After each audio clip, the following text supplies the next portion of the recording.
heard already, ma'am. Let me know when I start with Facebook. Okay, ma'am.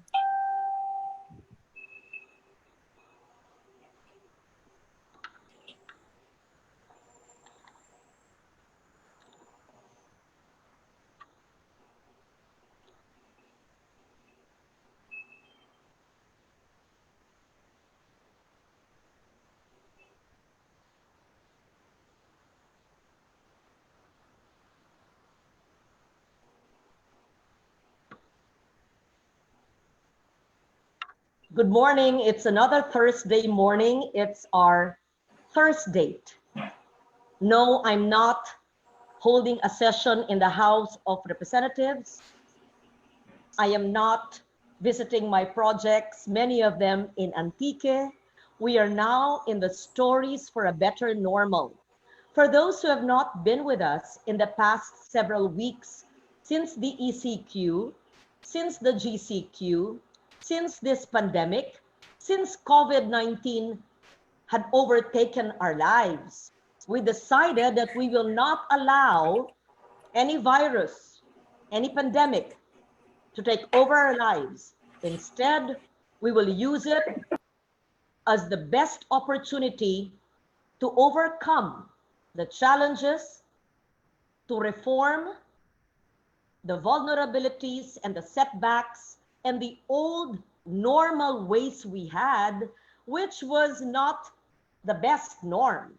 So in the House of Representatives, to which I now belong, and I'd like to greet all our Kasimanwas from Antique who are faithfully watching us, but actually, whether you're in Metro Manila, in the Visayas or Mindanao, or you're Filipinos living abroad, yes, they always watch us. And for those I've not acknowledged in the past weeks, yes, I will read all of you now. And I'd just like to acknowledge our partners for this weekly webinar. You know, I don't want it to sound so complicated, webinar. Tayo po'y nagkukwentuhan. Ako po si Loren Legarda, dating senador ng 3 termino, ngayon representante ng Lone District ng Antique, where the mountains meet the sea, pero saka na yon. And author of more than 8 environmental laws, including the Climate Change Act, and a human being who cares about the planet, who cares about permaculture, who cares about agroecology, who cares about the safety, the health, the well-being of our people. And so now, for those who care most and perhaps know most about our well-being, who are these people, aside from the medical doctors? Dahil dapat po preventive, di ba? Hindi dapat puro laklak ng gamot. Dapat tayo tama ang kinakain. Dapat tayo tama ang nutrisyon. Dapat po alam natin ang ating tinatanim, ating binibili, ating linuluto o hindi linuluto, pati pag-ugas ng pagkain, food safety. At dapat alam din natin ang mga kabihasnan at sinaunang pagkain, culinary heritage. Alam niyo po, hindi sapat ang 1 oras para pag-usapan ang dieta. Hindi dieta lang pagpapayat, pero gusto ko rin mawala ng ilang kilos at ang aking nutritionist na kaibigan ay kasama natin, Mrs. Buena. Virgith, you're there with us. Nauna na ako sa pagpakilala because she was the one who gave me the idea to have this topic. And we have our nutritionist experts. Yes, hi, Virgith. I need to see Good you. morning, Speaker. Good morning. Deputy Speaker Lauren. Yes. Nako, marami pa akong ipapakilala. Nauna ka dahil ikaw ang nagbigay sa akin ng impormasyon, or let me see, the inspiration and the suggestion when you texted me maybe a month ago on another subject. But before introduce all our special experts and guests today, let me just thank the Climate Change Commission. They are so helpful, and because the difference of our webinar is it is science-based. Hindi po tayo uupo dito magkwentuhan. Kita nyo sa ating roster ng mga guests, puro sila eksperto sa kanilang mga fields. When we had mental health, we had the best psychiatrists, psychologists. When we had permaculture, we have the experts and those working with the soil and the land. When we talked about ecological solid waste management, we had the Mother Earth Foundation and the implementers of ecological solid waste. So our partners for this weekly Stories for a Better Normal are the Climate Change Commission. Thank you very much. And of course, the Institute for Climate and Sustainable Cities. Sustainability is the name of the game. Let it not be a buzzword. Ano ba yung sustainability? Ibig sabihin, ang ating finite resources, ang ating mga natural resources ay nagagamit natin sa pamamaraan na mare-renew at mare-regenerate, na susustain natin. Hindi po natin inuubos. Kaya partner po natin yung Institute ng Climate and Sustainable Cities na matagal ko nang kasama si Red Constantino sa ating climate agenda, climate fight. And kasama natin ang mga kabataan ng climate reality leaders, ang mga na-train ng aking matalik na kaibigan na si Vice President Al Gore, kasama natin ating mga climate leaders led by my former staff who's now the head of Climate Philippines, ay si Nasrin Castro. And of course, Sonia Mendoza is with us with the Mother Earth Foundation, who has constantly taught us on segregating waste at source, recycling, and composting. And she's also with us. And also with us is my legal expert, not just as a lawyer, but an expert on biodiversity, Attorney Ipat Luna. We talk literally about the birds and the bees and many more, including dragonflies and butterflies, from the wee hours of the morning to midnight.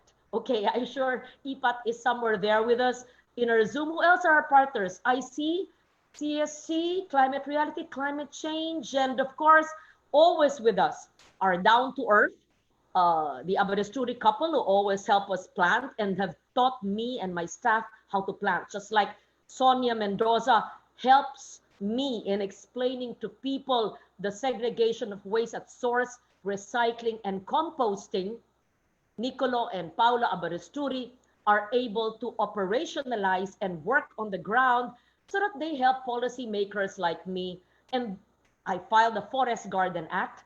I filed the Better Normal Bill, already passed on second reading, which has great provisions. Mga linya po nandyan, ang mandatory, ang magtanim ng ating mga kinakain. So ang tanong ko po ngayon umagang ito, bago ko ipakilala isa-isa ang ating mga eksperto. Do you grow your own food? Or do you buy in the market, sa talipapa o sa grocery at supermarket? Kung kaya nyong magtanim sa inyong farm kung meron kayo, sa inyong maliit na lupa kung meron kayong garden, at kung wala, maski ba konting semento, garahe, o maski anong papag, ay maski anong resikulong bote, lata at plastik, magtuhog lang ng kangkong, tutubo yan. Magtuhog lang kayong alokbati, siguradong tutubo. Pag hindi tumubo, bibigyan ko kayo ng buto because we actually give seeds. So I guess before we introduce our panel, we have art cards, yes, on those who were given starter kits. Ano ba ho yung starter kits? Ayan, every week nagbibigay kami, ha?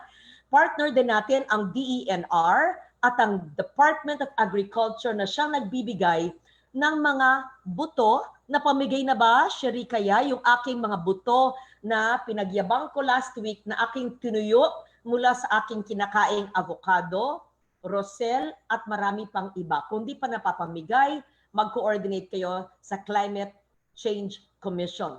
Yung starter kits po ay pinamigay natin sa mga nakarang episode at ito po ang ating mga seed growers, seed savers, at individual, let me see on my screen if I may, si Flor De Leon ng San Juan. Aba, nakakuha ng buto. Malaki, ba't malaki ka agad? Meron ka ng halaman dati. Okay, Tammy Africa ng Parañaque. Antoinette Acantilado ng Maynila. Engineer Critzel ng Mandaluyong and Sherwin ng Pasay. Bakit puro Metro Manila? Gusto ko, meron din ang aking mga kasimanwa sa Antique. Ibig sabihin, may bago ko yung homework mga staff ko. Hindi lang sa Metro Manila tayo namimigay ng urban gardening starter kits, but every region of the Department of Agriculture, and I will ask you to coordinate for that, will give away starter kits, especially because there's probably bigger space. You know, one of my staff called Ricky Law, you know, the #1 columnist in entertainment of Philippine Star, Ricky Law, sabi ko, Ricky, nagtanim ka na ba sa buhay mo? Sabi niya, oo, dati pa sa summer at saka sa grade school. Sandali, sabi ko, matagal-tagal na yata yon. Pinadalang ko siya ng luyang dilaw, turmeric, na sa coco pot. Pinadalang ko siya ng lemon tree, very pretty. At pinadalang ko siya ng parsley. Maybe he can watch and log in with us because sabi niya, thanks. It's never too late to start planting. And so, to tell us about diet, nutrition, and culinary heritage, konektado po lahat yan. We have the National President of the Nutritionist-Dietitians Association of the Philippines, Zenaida Velasco. Hello, good morning. Are you with us? Good morning. Yes po. Yes. Hi, di Thank ba importante you. po? Yeah, very good. We will learn from you. Importante, hindi lang ang kala nila ang dieta pagpapayat lang or ang dieta para sumeksi lang or magkasya ang ating mga pantalon, hindi ba? Importante, tamang pagkain para iwasan ang sakit, di ba ho? Tama po. Okay. Tutukuyin natin ngayon ang mga pagkain to promote mental health po. Ayun, importante. Ay, interesting. That's so interesting. Ano ang mga natural na gulay? Pagkain. Gulay at saka prutas. Prutas. At puno na maaring itanim, anumang halaman, sa paso man o sa farm o sa garden o sa anuman pwede na nakaka-promote ng mental health. Tama Ibig po. sabihin, para wag tayo malungkot, di ba? Para wag tayo ma-depress, hindi ba? Para tayo maging mas matalino at mas magaling ang memory. Naku, parang gusto ko malaman na ngayon. Sige na, bago pakilala iba, sige na, nabibitin ako. Bilis, ano lang, we go to the other guest. Random lang. You'll make your presentation later. Yes. 1, 2, 3. Ano pong pinakamagagandang prutas at gulay na nagpo-promote ng mental health? Magtatanim ka agad ako pagkatapos ng show. Saging. Aba, saging. Sandali po. Sandali.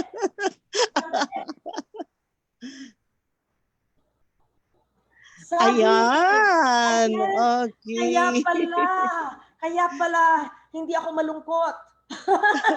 Alam po ng mga staff ko, habang po sa Senado noon, sineserve ko ano-anong mga pagkain na oily, na naka-plastic. Ako po, ay saging na saba. Ito hindi saba kasi itong parang senyorita. Tanim ko po ito sa aking maliit na farm. Pero po, yung sa Senado noon, ako ay saging na saba. Okay, saging. Ayan. Oh, ano po isa Sige pa? po. Pinya.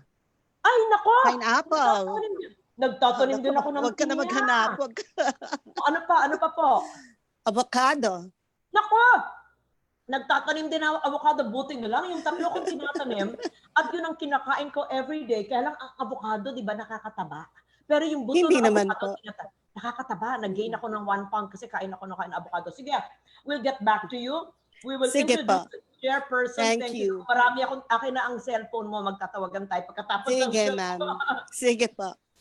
Chairperson of the Board of Nutrition and Dietetics. Tama ba ho, Ms. Virgith? Dietetics of the Professional Regulation Commission. You know, she was my nutritionist maybe more than 10, maybe 15 years ago. Sana online si Cara Pascual Gonzalez, my closest friend, mula nung kami 5 years old, mahina daw internet niya. Siya nagpakilala sa akin kay Miss Virgith Buena.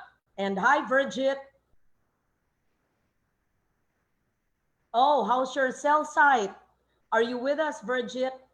We need you. Okay, wala pang audio. We'll get back to you. Ang ating isa pang expert ngayon ay taga University of the Philippines College of Home Economics. Alam mo yun, nasa AS ako, yung ako'y nasa UP, palagi kong dinadaalan ang HE. Okay, we have Professor Luchie Callanta. Hi, Prof. Are you with us? Hello po. Yes. Good morning. Hi. Good morning po. Nako, I'm sure you were not yet in HE when I was in UP Diliman. But palagi kong dinadaanan ang HE at doon ako kumakain. Anong pangalan po nung ating cafeteria sa HE? Doon po ako kumakain? The tea room. Tea room, nandiyan pa ba ang tea room? Yes po. Ay, Alive and talaga? well. Talaga? Yes. Can you, after Opo. this, I'll get your number. I'd like to see pictures of the tea room dahil doon po ako kumakain. Alam ko pa yung bintana na malalaki at saka may mga parang lace ang kurtina ng tea room. Tapos, Opo, medyo. Oh, what year were medyo you naman in? po. What year were you there? Okay. Yan na, student number na po. 76 po ang student number ko. So, 1976. Ay, nagkasabay tayo. Nagkasabay Yes, tayo. ma'am. Opo. Ako'y 7709178. And Oh, I would pass oo. by HE and I would see the tea room and I would eat there. May I request you please, because I have been telling President Danny Con to really be the model for ecological solid waste management. If the whole UP system is still not strictly implementing Republic Act 9003, can I kindly request you, Prof, to Yes, ma'am. at least in HE to be the leader for all the UP system to segregate at source, recycle, and compost. And Sonia Mendoza, hello Sonia, ka-text ko hanggang midnight kagabi. Please collaborate with Prof so that at least the HE does and implements the law of 2001. Because I'm not sure that the whole UP system strictly implements, even my own College of Masscom. But naman, UP tayo. Pangalawa ay 2001, 19 dalaga na po yung ating batas. Sana po yung ating mga food waste ay ginagamit Opo. natin na food compost. Kung pwedeng bokashi composting, so much the better. Yes. Tapos yung ating bote, lata, plastic ay tamnan natin ng mga gulay o herbs na pwedeng makain. Pwede, Prof? Opo. Opo, makakadating po kay Dean Shirley Guevara. At Okay. saka, since we handle food nga also in our laboratories, we do segregate. Very good. We teach our students to segregate. And our staff, meron po silang konting taniman po sa likod ng HE. Very good. So I would assume that the College of Home Economics has a compost pit where you throw your food waste and tinatakpan po nyo ng soil at saka ng twigs at saka ng dry leaves para po hindi mabangaw. At saka hinihiwalay po nyo ang inyong bote, lata, plastic sa inyong material recovery facility. Yes. At yung hindi po marisikulo at yung papel po nakahiwalay din, nakabukod, pati tissue waste nakabukod po. Ang matitira na lang, yung tinatawag natin residual o latak, ay yan ay maaring 20% na lang. Yun na lang po ang kukolektahin. Tama, Prof? Yes, wag ho kayo mag-alala. Naumpisahan na po yan, kailangan lang natin i-revive kasi nga dahil sa COVID, nawala po ang mga tao. Sorry, Prof, I will disagree with you even if you're 1 year ahead of me. Hindi po dahilan ang kasi COVID kaya hindi natin sinusunod ang batas. Lalo na dahil COVID. Dapat natin striktuhan ang pagpatupad po ng batas. Ha, Prof? Opo. Yes, ma'am. Okay. Yes, ma'am. I will ask for pictures of your MRF, your your bins. Kasi po sa bahay ko 5 ang aking trash bins, pati po sa Senado noon at sa House of Representatives. And my staff know that. Wow, all hell breaks loose when they don't segregate waste. Joining us, the founder, thank you, Prof. We'll get back to you. There's a founder of, ay, napaka-interesante nito. Tika, di ba pinag-usapan natin na we will do culinary heritage mapping in our previous episode? Tala and Cherie and IPAT and Climate Change Commission, I hope you've started. I know marami tayong trabaho. Ito pong heritage mapping ay dapat gawin natin with the Philippine I will repeat. I'm too excited. The Philippine Culinary Heritage Movement and head of the Slow Food Youth Network, Chef Jam Melchor. Jam, are you with us? Simulaan mo na nga itong mapping para alam na ng aking mga staff, where do we come in?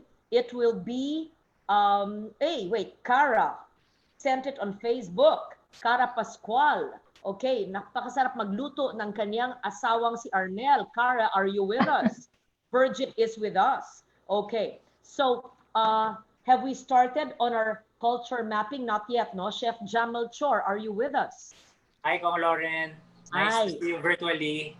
Yeah, Chef Jam, simulan mo na yung proposal mo. Ngayon hapon, email mo na sa amin. Yung ating culinary heritage mapping, ayokong regional, gusto ko provincial. Kasi 80 provinces, kung region, kulang yan. Dahil sa isang region, iba-iba. For example, sa amin sa Panay, iba yung pagluluto ng Ilonggo, iba naman yung luto ng Kinaray. Pero similar. Sige, kung gusto mo, kung mahirapan tayo sa 80 provinces, ay pwedeng regional, tapos 1 chapter per region. Hindi ba maganda? At kasama dyan, kung ano ba ang mga herbs, ang mga puno, ang mga bulaklak, at mga bagay na kapaligid na maaring kainin. Pati yan ng pagmamapa ng pagkain. Kasi saan ba manggagaling ang pagkain, kundi na rin sa mga tanim, hindi ba? Gaya ng batuan, yan, di ba, sa Panay, yan pampaasim. Ako naman, ang aking pampaasim, meron akong batuan, pero meron din akong libas, di ba? Gaya sabihin mo ng dahon ng alagaw, alam ba natin na ang alagaw ay hindi lang pang wrap ng isda para mawala ang lansa, kundi na rin, di ba, pwedeng kainin ang dahon ng alagaw, hindi ba? Pwede sa salad. O baka mali ako, chef? Pwede. Ito ang tanong ko sa'yo. Yung neem tree, dahil gustong-gusto ko yung neem tree dahil malamok di ba? Parang panang-dengue. Pero ang neem tree naman, kailangan palang tirisin mo yung at malabas yung sap ng puno, ng leaves para kumontra sa lamok. Pero may nagsabi at nabasa ko na pwede raw kainin ang mga dahon ng neem or pwede mong pakuluan at pwede mong inumin na juice o nakakalason ba yun? No, pwede siya actually. In fact, sinubukan ko rin siyang ilagay sa curry. Aba, ang sarap niyan. Ako, gagawa tayo. Gawa ka nga ng blog on culinary. Itong ating ginagawa ay maliban sa hard copy, gagawa tayo ng simpleng libro. Sherry, sana meron ako dito ng aking protected areas na librong simple. Pero sa panahon ng pandemya, mas maganda, gawa tayo ng dedicated platform for culinary heritage. Sorry, staff, we have additional work. It's exciting. So, payag kaya si Slow Food Youth Network, si Chef Jam, na kapartner ka ng aking opisina at ng Climate Change Commission at lahat ng aking partners kasama na ang DA, ATI, Agriculture Training Institute. I hope they're with us because we will make this a collaborative effort so that people can plant trees, flowers, vegetables that are endemic, indigenous, and endangered. Yung mga nawawala na itanim para buhayin natin ni muli. Tama, Chef Jam? Siyempre po. Okay, kasama natin din ang isang indigenous Filipino organic farm entrepreneur. Alam mo, maraming pangalan dyan. May mga permaculture experts, may mga advocates ng agroecology, meron din farm entrepreneur. Ako yata lahat Matagal ko nang ginagawa yung organic farming. Ako ang author ng batas ng ecological solid waste. Without my realizing or taking a course on permaculture, ang tagal ko na pala nagpa-permaculture. Aba, may bagong term. Farm entrepreneur, Manuel Onalan. Si Mang Manny po ay kasama natin. Anong farm po kayo, Mang Manny? Hello?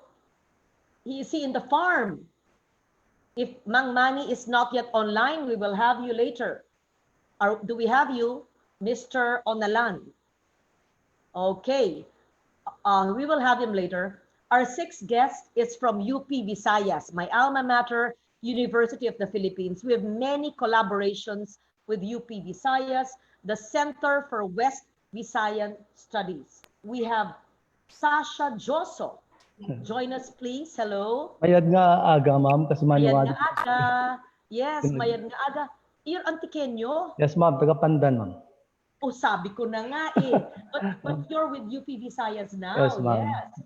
Very good. So, can you join us with Chef Jam for the mapping of our culinary heritage, at least insofar as Region 6 is concerned? Yes, ma'am. Sure, ma'am. Very good. Duro, gid ka salamat, ha? Okay, ma'am. Sige, ma'am. Itong ating plant-based chef at founder ng Ecology of Food, Asha Peri. How interesting. Asha Peri, are you with us? Hello? Yes, the others siguro, baka nahihirapan pa sa kanilang link. O, magsimula muna tayo kay Miss Zenaida Velasco.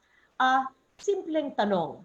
Ang diet, ang nutrition, ang ating kinakain, ang ating kalusugan, ang ating mental health.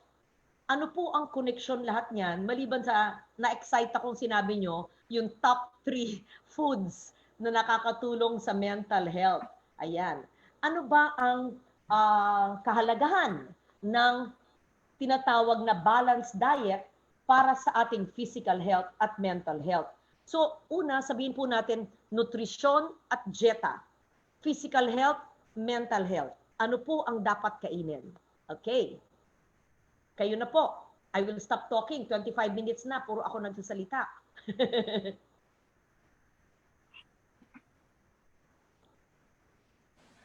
Okay na ba? Okay So, na po. good morning. Yes. Slides po. Good morning. Yes, very good. Deputy Speaker Loren Lagarda, we have been together long time ago at the Joe Andrew Figure Salon. Sipag-sipag niyo po mag-exercise. And I love your pink tights and letters. So, Ay, nako.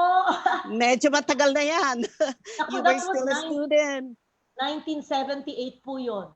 Opo. Sa Green Hills. Yes. Okay. Meron po kayong litrato? Meron kayong litrato mo? I don't know if we have a photo in stock, pero I would always remember you, the beautiful lady wearing the pink. Talaga naman, I don't know if pink is your favorite color, wearing the letters and the tights na talagang terno-terno. Pero, okay, before you start with your presentation, yes. I will reveal to them my secret at that time. Sige na nga, 1970 sige.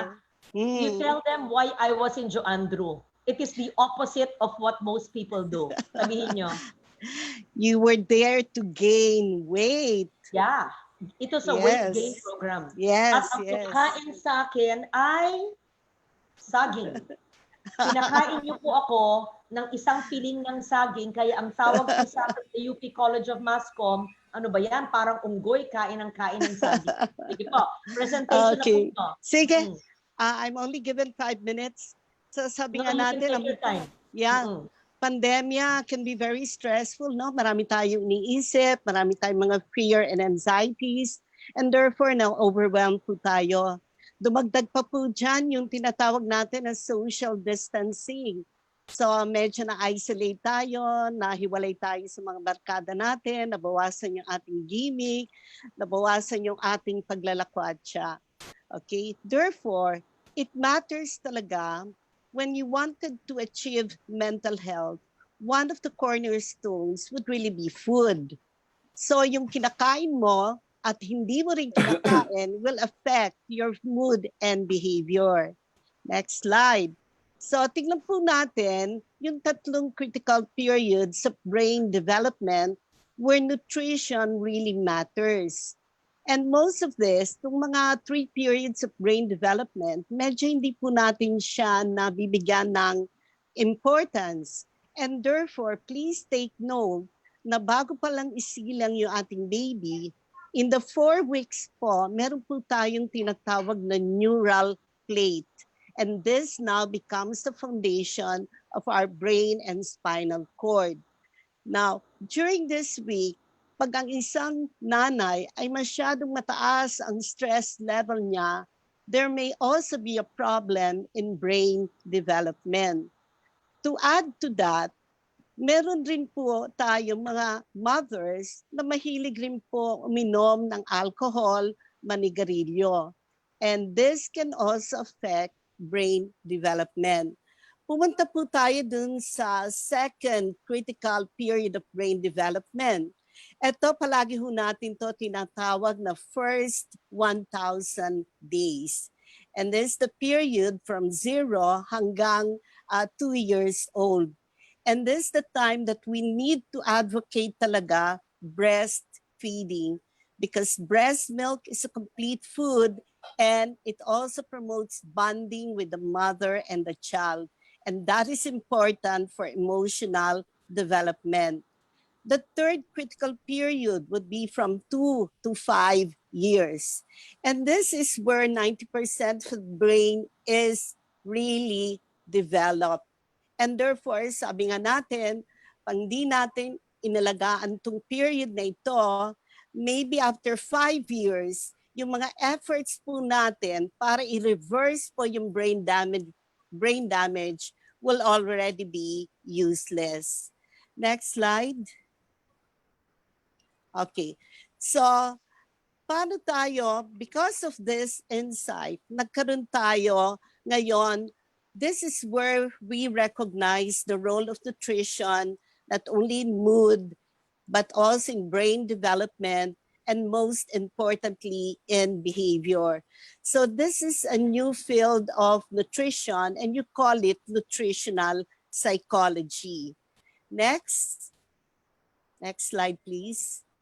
So, as a nutritionist-dietitian, we also need to detect whether the dietary intake or the nutrient depletion can imitate mental health disorders. For example, if a patient or a client palagi napapagod, may anxiety, may depression, we do not right away say, ala, may mental health problem yan. Because next slide, makikita niyo po ang mga emotional symptoms like fatigue can be caused by low iron, anxiety by a lack of B complex, depression can be caused by vitamin D. So ang sinasabi lang po natin dito, we should be able to detect whether the symptoms are mental health or is it because a sign of nutritional deficiencies. Next slide. So, we have to accept that food will affect our brain because sa mga kinakain po natin are the precursors or sila rin po yung ginagamit natin para mabuo po yung mga neurotransmitters. Itong mga neurotransmitters na ito are chemical messengers that will tell our body what to do and how to feel.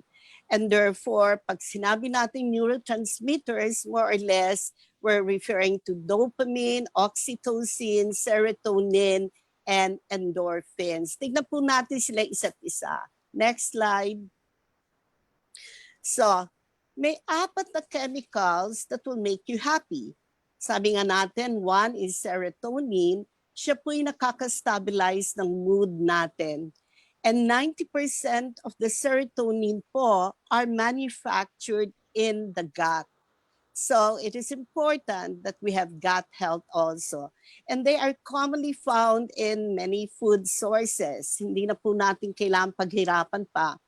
But one thing remarkable is you could really get a lot of serotonin from your pineapple para ma-stabilize po yung mood natin. Another one is dopamine. Dopamine is what you call the reward chemical. So when you do something good, when you're doing advocacy such as this, you really have to feel good. And therefore the sources are your mackerel, your milk, your cheese, yogurt, and even dark chocolates po. And a very good source of dopamine is the banana. The other happy chemical will be your oxytocin, and this is what you call the love hormone. Because usually for mothers, when they give birth, when they lactate, there's always a feeling of love. And therefore, you could look now at watermelon as a good source of oxytocin.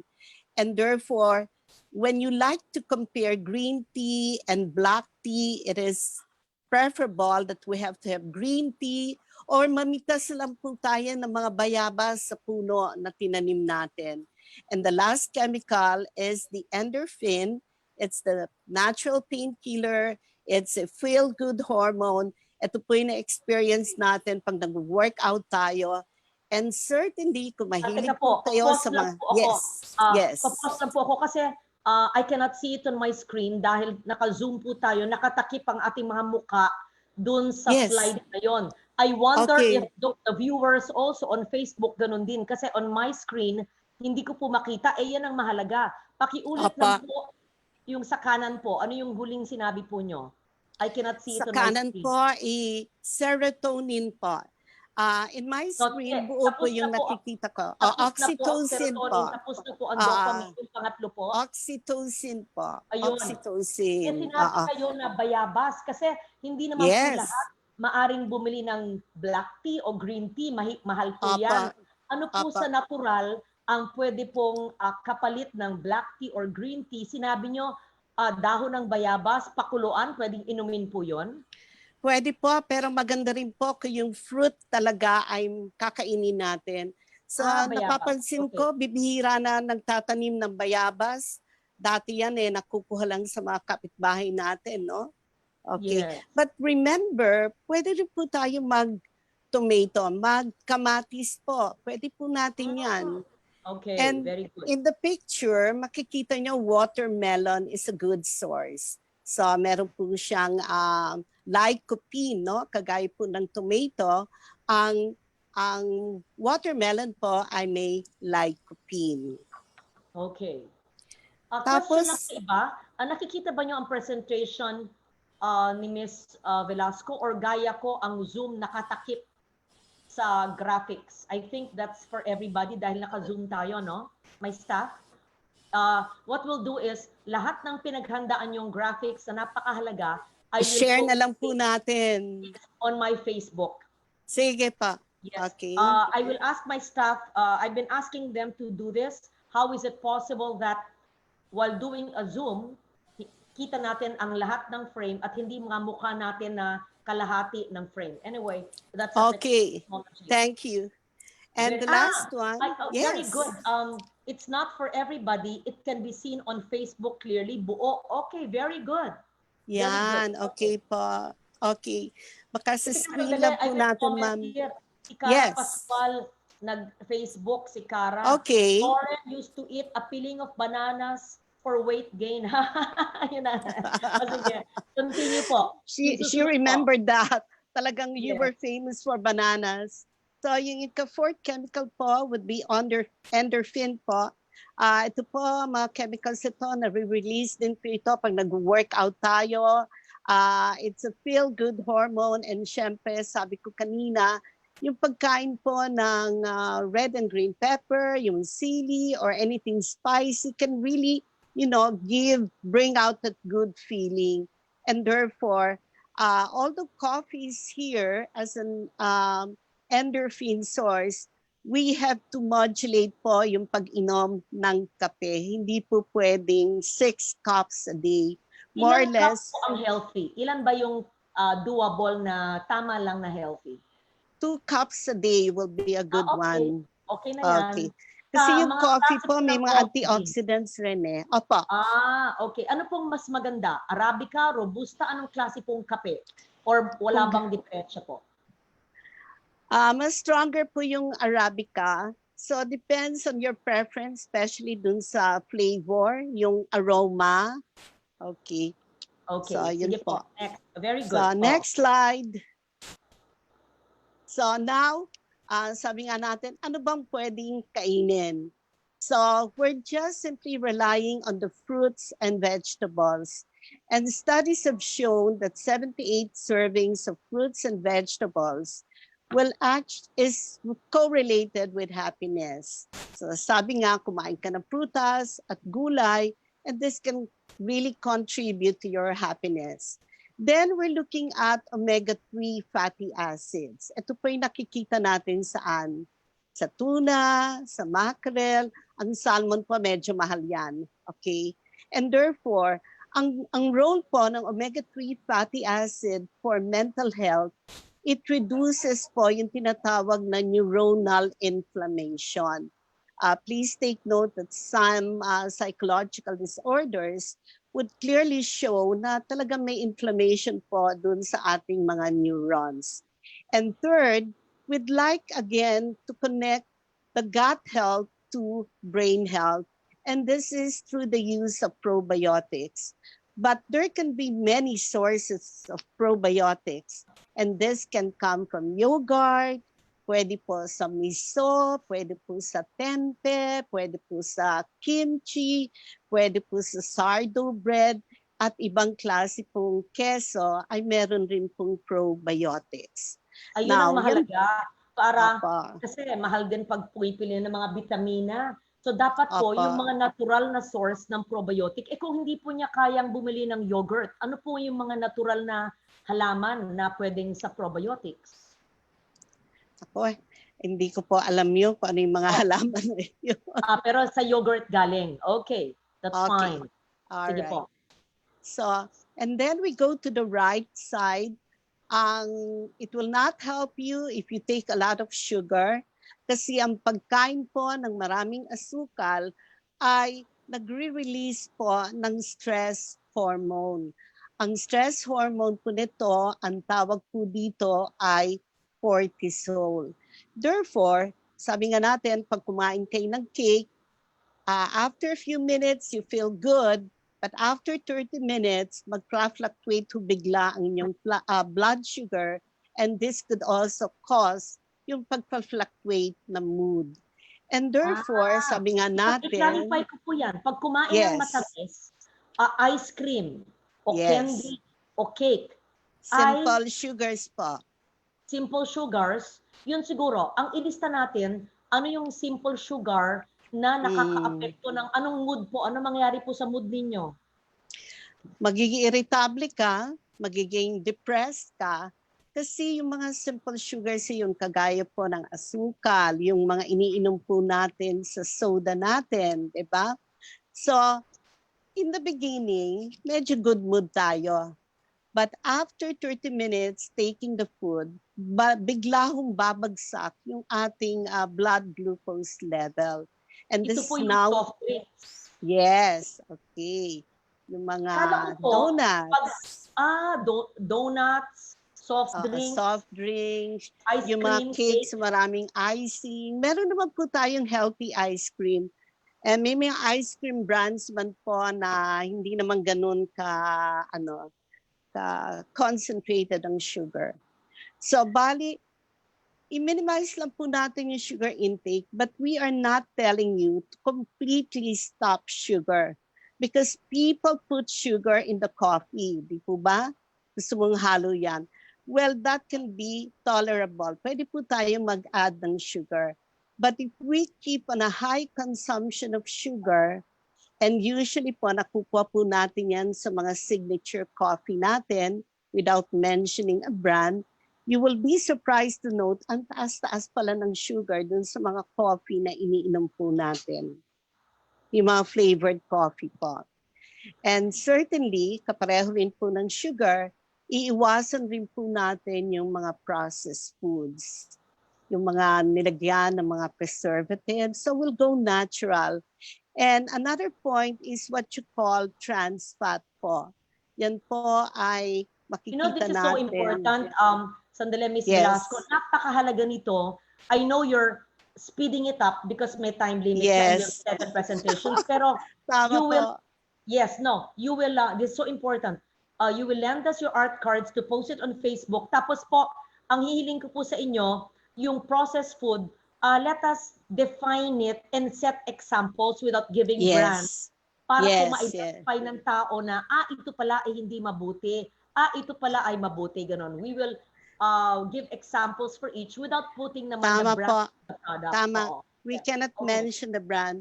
Usually po, ito po yung mga delata, yung talagang halos wala na po yung nutrients niya, kaya highly processed food po siya. At meron rin po tayong tinatawag na trans fat po, na makikita natin sa donuts, mga biscuits, sa mga cooking oil na hindi po healthy. So meron po kaming tinatawag hydrogenated oil.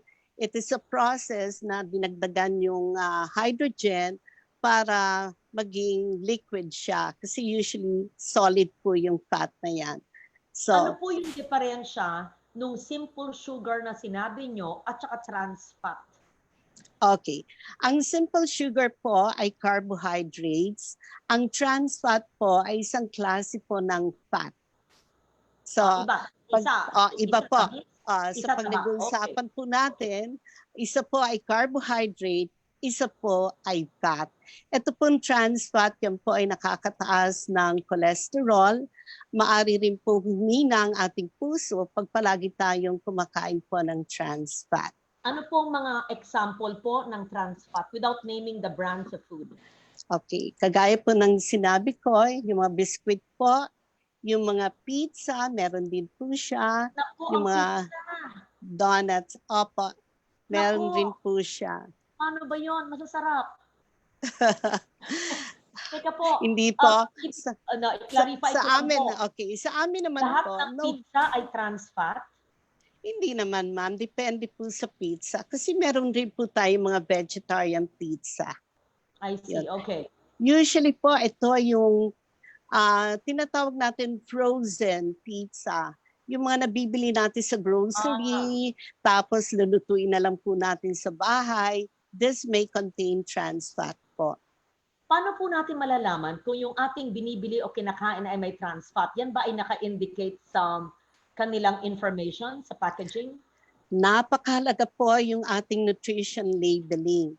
And usually, pag mga American food items po ito, talagang mandatory po ang paglalagay ng trans fat in the food Yes, sa label. atin, sa Pilipinas, wala pa bang ganon? Wala pa po, and there is That's under now our law. Di ba may batas na po natin? I'll check that. trans fat po.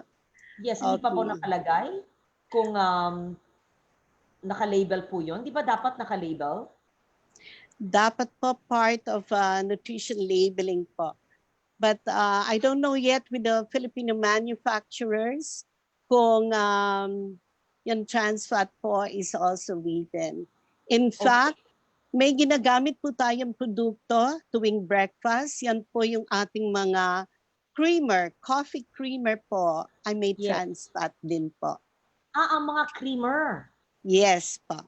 Yes po. Ako ginagamit ko ay soy milk or almond milk.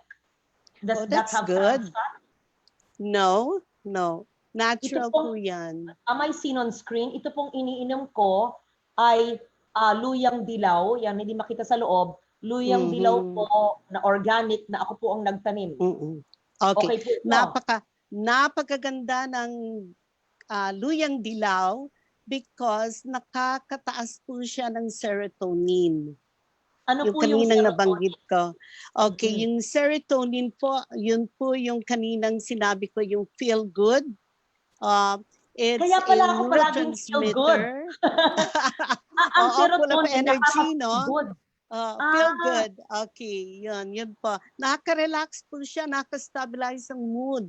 So siguro yung mga iba dyan, na mga ating kababayan na medyo very moody, irritable dahil nga sa pandemya, uminom po kayo ng tsaa, na ginger tea. Yan, madali lang po i-prepare yan. I-clarify ko po, yung ginger na luyang puti, yan ba ho ay mahusay din? O itong iniinom ko na tinanim kong luyang dilaw, turmeric, ano po? Mas maganda po yung luyang dilaw. Sige. Napakadali magtanim. Ano po, Kilo, nandyan ka ba? Nagbigay po ako sa coco pot ng luyang dilaw at itatanim lang niya. Nakatanim na po. Yan, ang luyang dilaw, ang dali-dali alagain. Sige, wino-warningan ako, ang daldal brow, marami pa tayong Next slide po. Slide. Yeah. Okay. So, ito po yung aking contact number, whether sa FB, sa NDAP, sa Yahoo. Meron po akong clinic sa Ortigas Center. It's the Nutrition and Emotional Wellness Center. Pwede po tayo mag-chat, pwede kayo mag-PM if there's a way to help you. So we're opening the doors sa mga kababayan po natin na naapektuhan masyado ng pandemya when it comes to stress. So maraming salamat po. Nako, I will get your cell phone and imagine magkakilala pa tayo nung 1970s. Nung ako pa ay 78. Nung ako ay nagpapataba. Pwede ba nyo kung turuan magpapayat ngayon? Anyway, nandiyan si Virgith. Ayan, Virgith at saka kayo po. What we'll do is, yung binigay po nyong slide, napakaganda, kaya lang kulang ang panahon. So, you will also put, if I may request you, this is public service, Yes. kung Apa. anong mga pagkain ang mga nagpo-promote ng serotonin, ang mga Apa. nakaka-cause ng depression, without naming the brand. Pwede natin lagay yung mga processed food kasi hindi lahat nakakaintindi. Ano ba ang Yes. process? Tama po. Ano ba yung trans fat? Kung hindi ako, minsan hindi sigurado yung mga binibili. So iligay po natin and then we will post it on the Facebook of everyone present here in Sige our po, Zoom. that would be good. Very good. Okay. So Yes. I'm checking now with my staff because no one's answering. Ano po ang ating batas? Can my staff on the thread please answer me? Ano po yung ating law on labels? Because On nutrition labeling.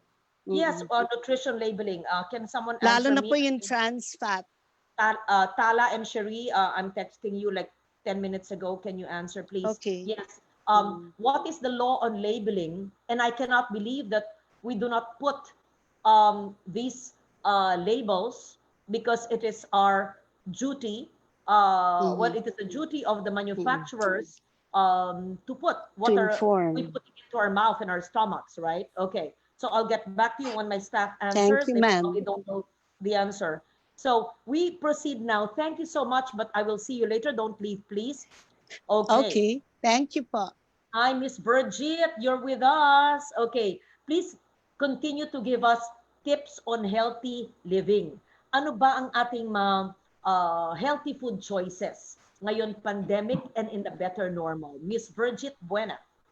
Okay, good morning again, Deputy Speaker Lauren. Before I go to my slide, I would like to tell our audience that July is the Nutrition Month. Wow, tamang-tama pala Our to, ate. show Oo. now is very, it's timely that we have this episode because it's Nutrition Month. Now, I'd like also to thank Ms. Seni for the very comprehensive discussion of the food for mental health. Now, excuse me. I was told by Ms. Beth that I would only have 7 slides and I had to limit. And of course, I had to make sure na yung aking ituturo at i-discuss ko ngayon ay talagang importante at medyo mabilis. So ang unang slide ko po, ang aking nakalagay ay Pinggam Pinoy, Healthy Food Plate for Filipino Adults. Now, as you can see, ang pinggan ay divided into 4. Ang una is grow. Yun ang protein. So isda, karne, chicken. And then sa baba, yung go foods. These are composed of the rice, the bread, root crops, pasta. And then on the other half, we have the glow foods, which is composed of the vegetables and the fruits. If you look at the plate, mas malaki ho ang share ng vegetables. So, kailangan po na kumpleto ho ang kain. Now, ang gulay, I always recommend fruits and vegetables to be eaten ahead of the meal. Why? Kasi pag kinain mong una at sakang prutas at gulay, ay medyo busog ka na. So, hindi mo na kailangan maraming kainin ng ulam at saka yung kanin. Now, another slide, please. Next slide, please. So, ang na-mention ko po kanina ay yung food plate. Now, it is very important that we mention also water. Kadalasan po, ang problema ng tao ay kulang sa tubig. Now, we recommend 7 to 8 glasses of water every day. Ang coffee ho, hindi ho counted sa fluids because it makes you pee. Nade-dehydrate ho tayo. So, hindi namin po binibilang. So, what we can do is like if we have 7 or 8, 2 glasses per meal before the meals, 1 in between. So 6 plus 2 is 8. Now, I'd like to mention also that our body is composed of 60 to 70% water. So you can just imagine with the climate and it's so hot, pag dehydrated ka, pwedeng bumagsak ang BP mo, pwede kang matumba, maraming bagay. And not only that, because the brain really needs much water. So the brain para siyang nagsishrink pag dehydrated po tayo. Now, I have on the side, please go back to the slide. Ayan. So I purposely put here the chart for the urine. Kasi hindi ho tayo masyadong conscious sa ating iniinom na tubig. Now, dito sa ibaba, yung clear. So ibig sabihin, pag ganyan ang kulay, hydrated ka. Tama yan. You drink mga 7 to 8 glasses. Tapos light yellow, almost fully hydrated. But you have to continue to drink water throughout the day. Yellow, moderately dehydrated. Bright yellow, you are dehydrated. And dark yellow, severely dehydrated.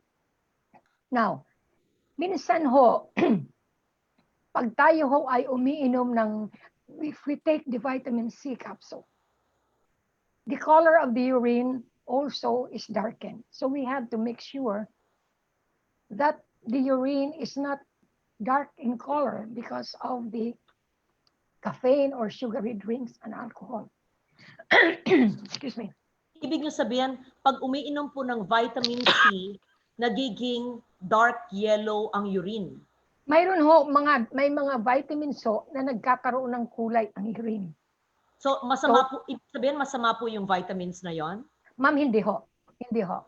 I'm just saying that we do not interpret it na we are dehydrated. Pag kunyari, nasa bright yellow, but because we took in vitamin or medicine na nagkakaroon ng kulay ang additional color. Okay.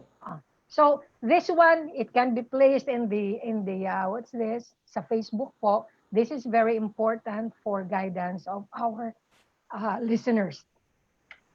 Because I'm sure all of us drink vitamin C. So yes po, especially now. Especially now because of the COVID. Our urine is not clear or light yellow, it's color yellow. And you would attribute that dahil nag-vitamin C. Apo. Now, isa pa po, before I forget, yes. We have to consider the smell of the urine. Siyempre, pag mapanghi, ibig sabihin kulang ka sa tubig. And that's really a time for us to drink more water. Now, especially for the elderly, medyo bawas tayo sa gabi. Kasi kung hindi tayo magpabawas sa gabi, we drink the allowance for water during the daytime para hindi tayo gising ng gising sa gabi. Because like we will be lacking in sleep. And sleep is very important for our immune system. Now, especially now for this pandemic, we have to make sure that we are taking vitamin C, vitamin D, and zinc. These are very important. Saan ba galing ang zinc? Ang una, ano po yung mga natural na pagkain? Yan, binanggit nyo, maganda.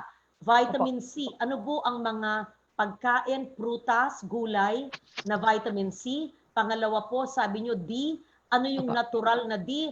Alam ko lang, maglublob sa araw, sa ilalim ng araw. Kaya dapat ang ating webinar ay sa ilalim ng araw, hindi nakakulong sa kwarto. Okay. Pangatlo po, ano po yung zinc? Ayan. C, D, zinc. Okay. Yung vitamin C, ang pinakamataas na vitamin C sa mga local fruits natin is guava. You get your requirement for the day.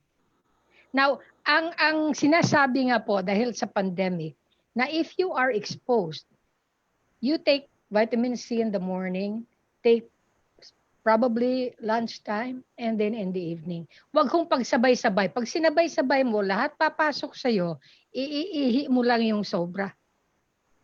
That's the problem with vitamin C. Hindi ho siya na store sa body. So, ang sinasabi ko naman tungkol ho sa vitamin D, it's very important that we expose ourselves to sunlight. Pero Anong oras po ng araw? What time of the day? Usually mga 6:30 to 7:30.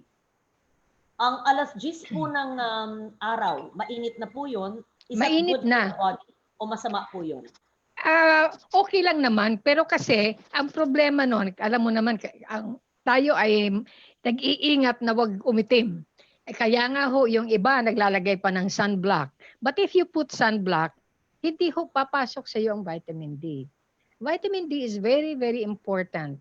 Kaya nga po, sa countries where they have the 4 seasons, when it's winter time, a lot of these people become depressed.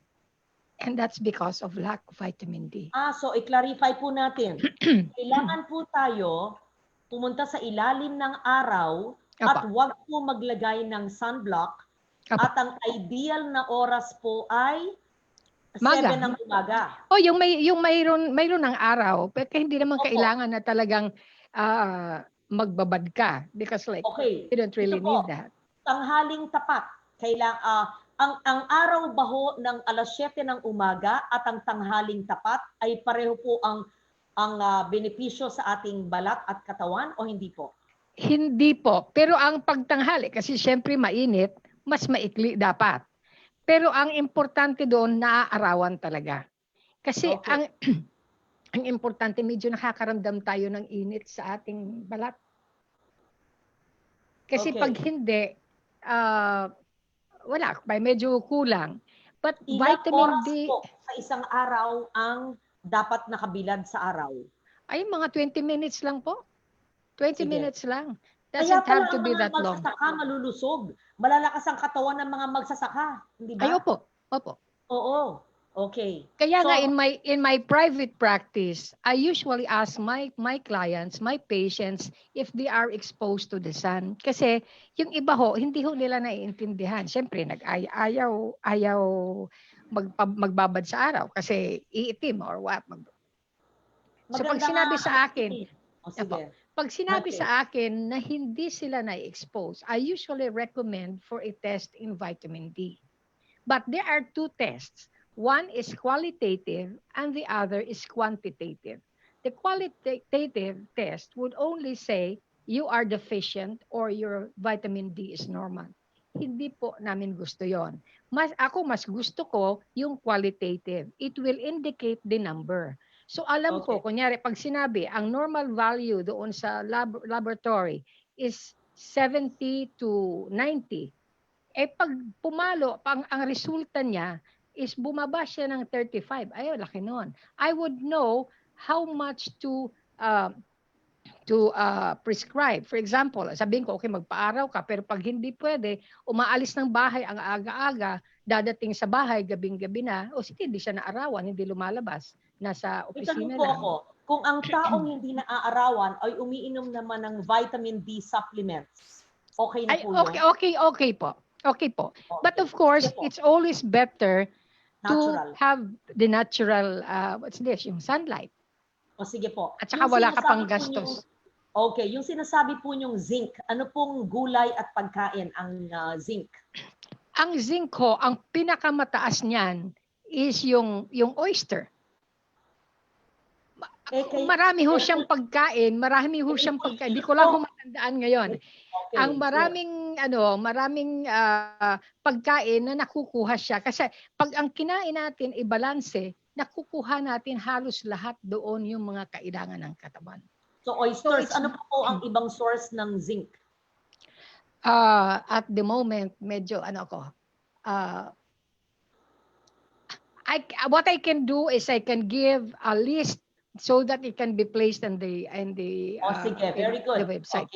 Okay, patuloy po. May tanong po ito, si Cara Tinetsa po. Kung sinabi nyo, ang ihi ay dilaw pag nag-vitamin C, ibig sabihin ba ang vitamin C ay may food coloring?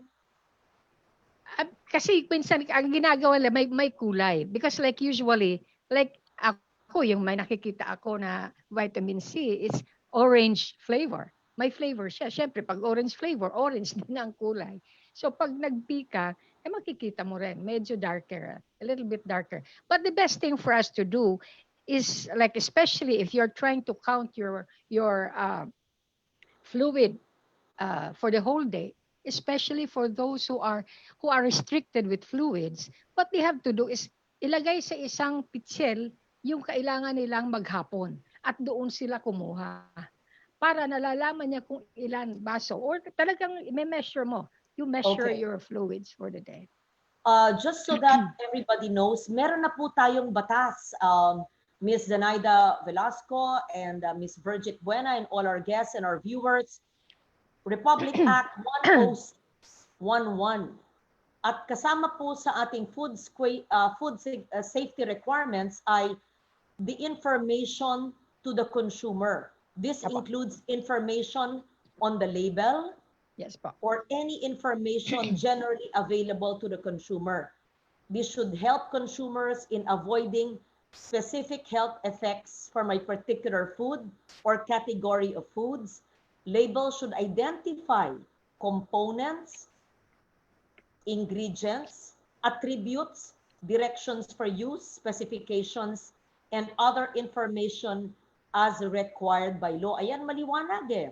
Ito po an act to strengthen the food safety regulatory system in the country to protect consumer health and facilitate market access of local foods and food products, etc. Food Safety Act of 2013. I think I was author of that, co-author of that also. So, importante po. Okay, proceed po, Ms. Virgith. Okay.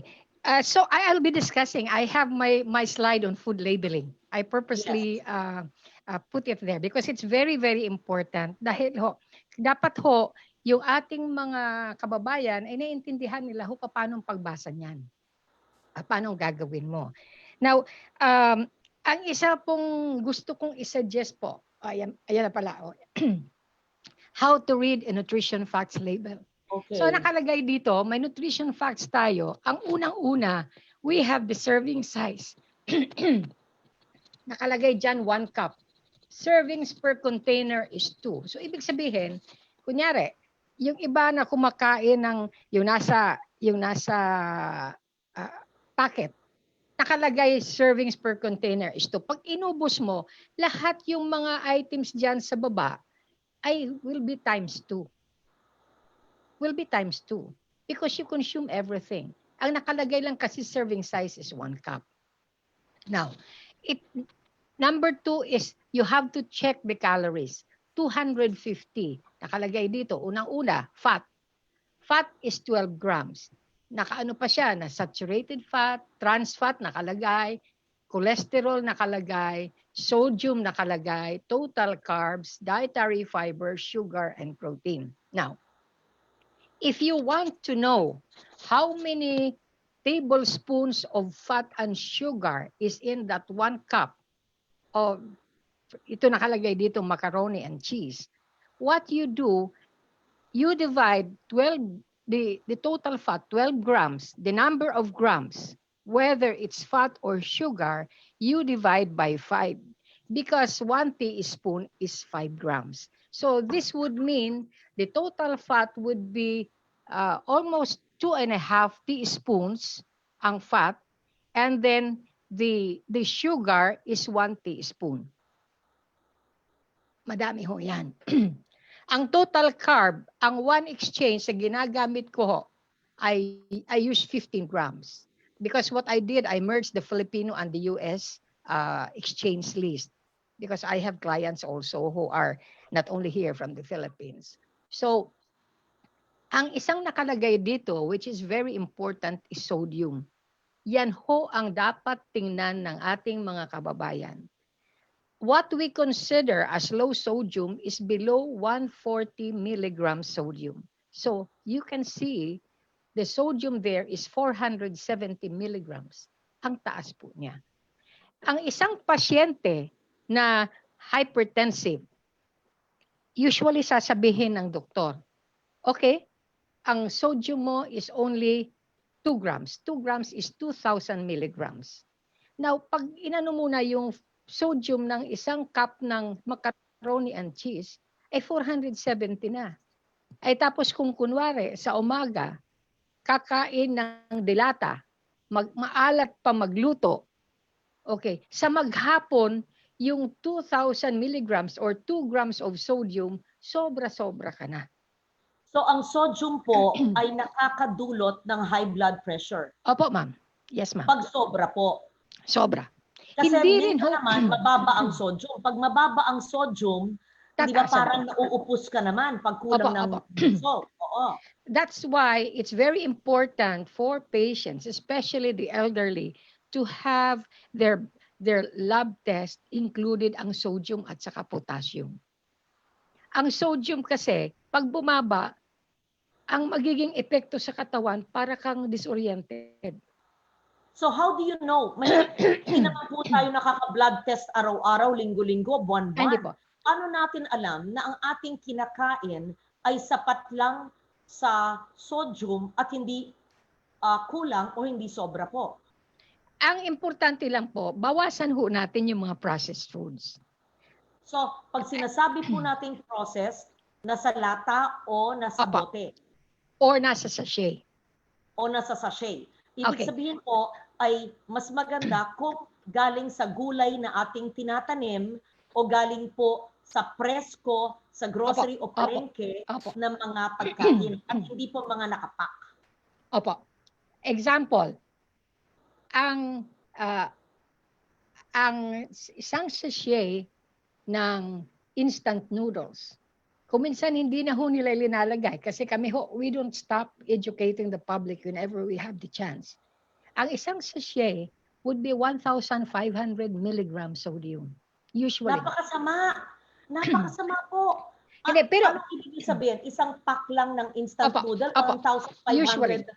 Usually po. Opo. So usually di na ilalagay yan. Bakit yun po ang pinamimigay ng gobyerno sa mga bagyo, sa COVID, mga food pack, puro delata, de sachet, at de process. Binibigyan po natin ng masama ang ating mga tao. Kailangan ang binibigay ang mga gulay na tinanim. Di ba ho? Hindi, pero pag, ma'am, pag may bagyo, wala tayong makuhang bastang gulay. Oo. Pero ang importante doon, kasi ang sachet naman, kunyari, instant noodles, mayroon nakahiwala yung sachet ng pampalasa. Either lagyan mo lang ng kaunti, huwag mong ubusin para makabawas ka. Malaking bagay. Malaking bagay po yun. Now, at saka ang ano doon, like, don't start in the morning with processed food. Now, pag merienda mo yung ganyan, yung mga naka-package na mga pagkain, ay talagang maghapon ang sodium content ng diet mo ay talagang sobra-sobra.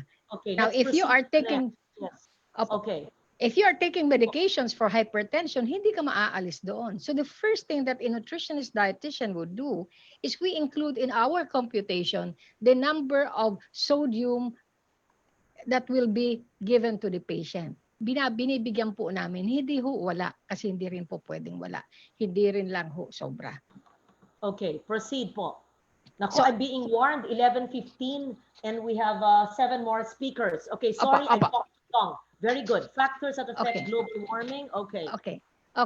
So the factors that affect global warming and environmental degradation. I had to include this because like you are with the climate change. Now, so switching plant-based diet. Okay.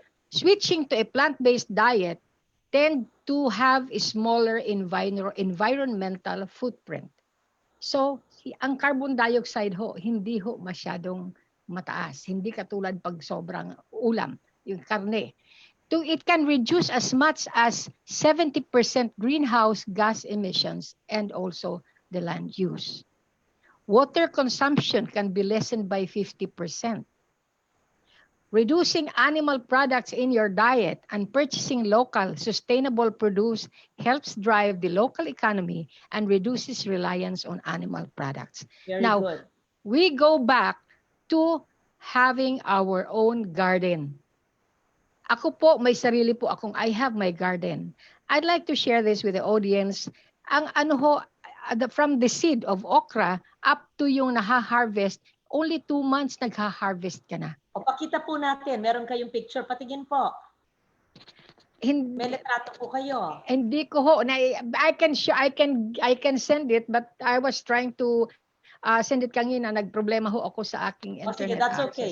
Sige po. Apa. Maybe we can also develop menus. Ayan, nandyan ang culinary at slow food movement. We can develop plant-based menus. Kasi pag pinag-uusapan natin, puro konsepto. So what we can do is share all your art cards on Facebook and we will develop menus on what we can grow just from the seed.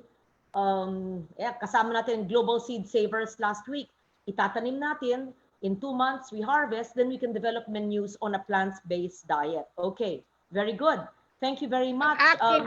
I-mention ka lang po, what I have, I do edible landscape. So I have my fruit trees ako, my vegetable garden ako, kapiranggot lang ang lupa, pero nakakakuha ako ng aking makakain doon. Importante po, maski na napakaliit ng lupa, maski na walang lupa. Kaya sana meron kayong pictures, but if you don't have it now, you can share it with us and we can put it on our Facebook that even a small area can actually have that. So, kasi I had to limit my slides po. Anyway, what is a whole food plant-based diet? It is not necessarily a set diet. It's more of a lifestyle. So we emphasize whole, minimally processed food. We limit or avoid animal products. We focus on vegetables, fruits, whole grains, legumes, seeds, and nuts. We exclude refined foods like added sugar, whole flour, wheat flour, and processed oils. So, yan po. Question po, kung hindi po mahusay ang sugar, ano po ang pangpatamis sa kape? Mayroon ho tayong, we have this, we have the cocoa sugar, which is different actually. Okay. It's okay. For the diabetic patient, usually hindi ho siya tumataas ang blood sugar because the glycemic index is not high. Baba lang po siya. There is also stevia, which is coming from plant. So ang stevia na, I plant stevia. How about muscovado sugar? Is muscovado sugar harmful to the sugar. health? Medyo mas maganda ho ang cocoa sugar. Now, there is a plant which we call miracle fruit. It's like the tip of the what's this? Yung pinky, yung small finger. When you take that, before you take something na maasim, yung kinain mo matamis. In Taiwan, they already developed that into tablets coming from the fruit sugar. Ano pong pangalan ng prutas? Miracle fruit? Miracle fruit po. Okay. Nabibili po siya sa garden. Opo. Sige. I have also that plant. Opo. Meron kayo. Okay. Meron po ako, ma'am. Maybe since we have many minutes yet and there are other presentations, you can ask someone to take a picture and you can show us later, or you can Yes po. We will get that miracle plant. So, ang plant-based diet, dapat walang processed food, dapat i-limit natin ang animal products at focus tayo sa ating mga organic na pagtanim ng gulay, ng prutas, at ng mga seeds na ating sinesave at nuts, at wala tayong mga refined foods. Okay, walang mga processed food. Sige. Hanggat maaari. Okay, maraming salamat. Yeah. And stay with us, please, because there are questions. So, it says here, we eat better, not less. Now, we proceed to the College of Home Economics. Professor Luchie, are you with us? Okay. Yes. Paano po tayo makadevelop? Yan, ang ganda. Dalawang ekspertong nutritionist ang nagbigay sa atin ng kanilang very enlightening expertise kung paano magbago ang ating pananaw sa buhay kung di pa nagbabago. Ngayon, kayo po ang magtuturo sa atin. Paano ba tayo gumawa ng simpleng menu na hindi mahal na plant-based diet? Yun. In short, how do households develop their own menu based on what the two experts have said? Ano ba ang guide dito? And how can parents help their children to eat healthy so they will grow up knowing or making healthy food choices? How can we instill good eating habits instead of consuming junk or fast food? Yeah, it's a loaded question. College of Home Economics, you would know what to do, Professor. Yes, thank you very much po. And magandang tanghali sa inyong lahat. Okay, so we'll start immediately, no? And can we go to the next slide, please? Okay, so ang sabi po ni Senator Lauren, plant-based. Yung ginawa po namin ay hindi necessarily plant-based po. Ang ginawa po namin ito ay balance, no? It is balanced, varied, and hopefully moderate in terms of amounts, okay? So, eto po ay galing sa isang, gumawa po kami ng Facebook page. So, hindi ko na po kailangan i-upload. Kung kayo po ay pumunta doon sa aming Facebook page, makikita niyo po itong lahat na akin isi-share. Ang pangalan po ng Facebook page ay Padayon ND, no? So, i-press nyo lang Padayon ND, lalabas po itong lahat and more. Kasi nga po, hindi ko rin pwedeng i-share lahat kasi I am under time constraint. So, ito po, gumawa po kami, nangyari po yung lockdown ng March 15. And we were, nasa kalagitnaan po kami ng aming semester. So, nawindang ang aming pagtuturo. Pero, after several days, no, sabi namin, we can do something. We can do something for, at first, we were just thinking about the UP community. But then, no, it rolled, no, it just gained momentum through the weeks that we have been on. And ngayon po, we are reaching the provinces. Okay? Kasi po, because of technology, anyone can access this website, okay, or this page. So ito po, ang unang ipapakita ko, mga masustansyang recipes para sa isang linggo. Kasi ang napansin po namin, isang karaniwang problema ng mga homemakers, yung mga tinatawag natin ng mga gates, no, the gates of the family, no, ang paano gumawa ng isang menu. Lalo nang ngayon, andito lahat sa bahay. No? Walang nakakalabas, so nandito lahat sa bahay. Very varied ang mga kagustuhan. So ito po ang 1-week cycle menu. Tapos ang ginawa po namin, linagyan po namin ng mga recipes. Dito po ako humingi ng tulong sa aking mga estudyante, no? Kasi nga, no, na-tigil sa kalagitnaan. So, ang mga students po namin na naka-enroll sa iba't ibang mga courses, nag-join forces para tumulong sa amin. Next slide, please. Okay, so, eto po, Lunes, Martes, Miyerkules, Huwebes. Kung makikita po ninyo, ito po ay naka-Tagalog, no? Kung kailan pwede, pero hindi po nga plant-based talaga. Tapos meron po kami yung sinasabi kanina ni Ma'am Virgith at saka ni Ma'am Zenny na canned goods. Kasi minsan po, wala po talagang magawa. Kasi yun ang ayuda ng gobyerno. Pero ang ginawa po namin, imbis na buksan lang ninyo yung lata o kaya tanggalin lang ninyo sa pakete yung mga noodles, ang ginawa po namin, binigyan namin ng mga suggestions ang mga nanonood, nagbabasa nito, para paano po gawing mas masustansya itong mga lata na ito. Tama po yung sinabi kanina ni Ma'am Virgith, doon sa mga recipes na pinost namin, pagdating po sa mga noodles, tinatanggal namin, sinasabi po namin, huwag nang isama yung mga pakete ng flavoring para hindi nga tumaas ang sodium content ng niluluto. Okay, so ito po hanggang Huwebes lang. Next slide, please. Meron pa ho ito hanggang Linggo. No? And ito po ay unang-unang pinadalabas namin na cycle menu. Meron pa hong dadating na pangalawa. Yung pangalawa po, magkakaroon na po ng nutrition calculation at saka costing para makita po ng mga nagbabasa nito kung ano ang makikita nila. And again, I would like to mention na ang mga estudyante po namin, of course, with the faculty's guidance, no, as they go about their calculations. Next slide, please. And then, ayan. So, Parang naman pang menu, ang aking menu ang ginagawa nyo. Pero sa akin, bakit po? bawal kasi ang baboy. Oo. Ayun na nga po. This is for normal, healthy individual. Okay. Yun.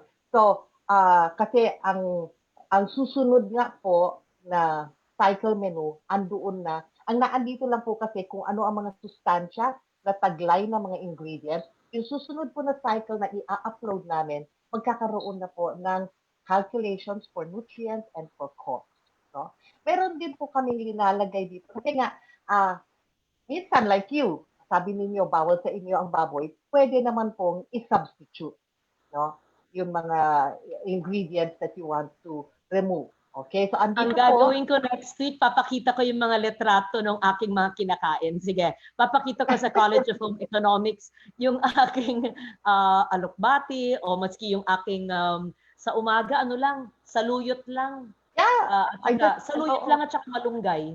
Oo. At saka bulaklak ng yung violet blue ternate. Di ba, sige po. Yung lumpiang hubad nyo, masarap. Lumpiang hubad. O sige. Opo, iyan, lumpiang hubad. No? So, meron lang po kaming pinili na isang dosenang mga pagkain na naandoon sa menu na binigyan namin ng recipe. Just in case, hindi marunong yung nagbabasa magluto. Okay, next slide please. Okay. Ngayon po, no? Hindi lang po iyon ang ginawa namin. Marami po kaming infographics na in-upload sa aming Facebook page. Nasa number, kung hindi mo ako nagkakamali, nasa number 8 na kami, no? Iba't ibang klase yan. Ito po na, na ginawa namin ay napansin po nga kasi namin, mayroon mga relief goods na dumadating, no? Dumadating galing sa gobyerno, inaayuda para sa mga families na nangangailangan. And sabi namin, kailangan natin i-level up itong mga relief goods na ito.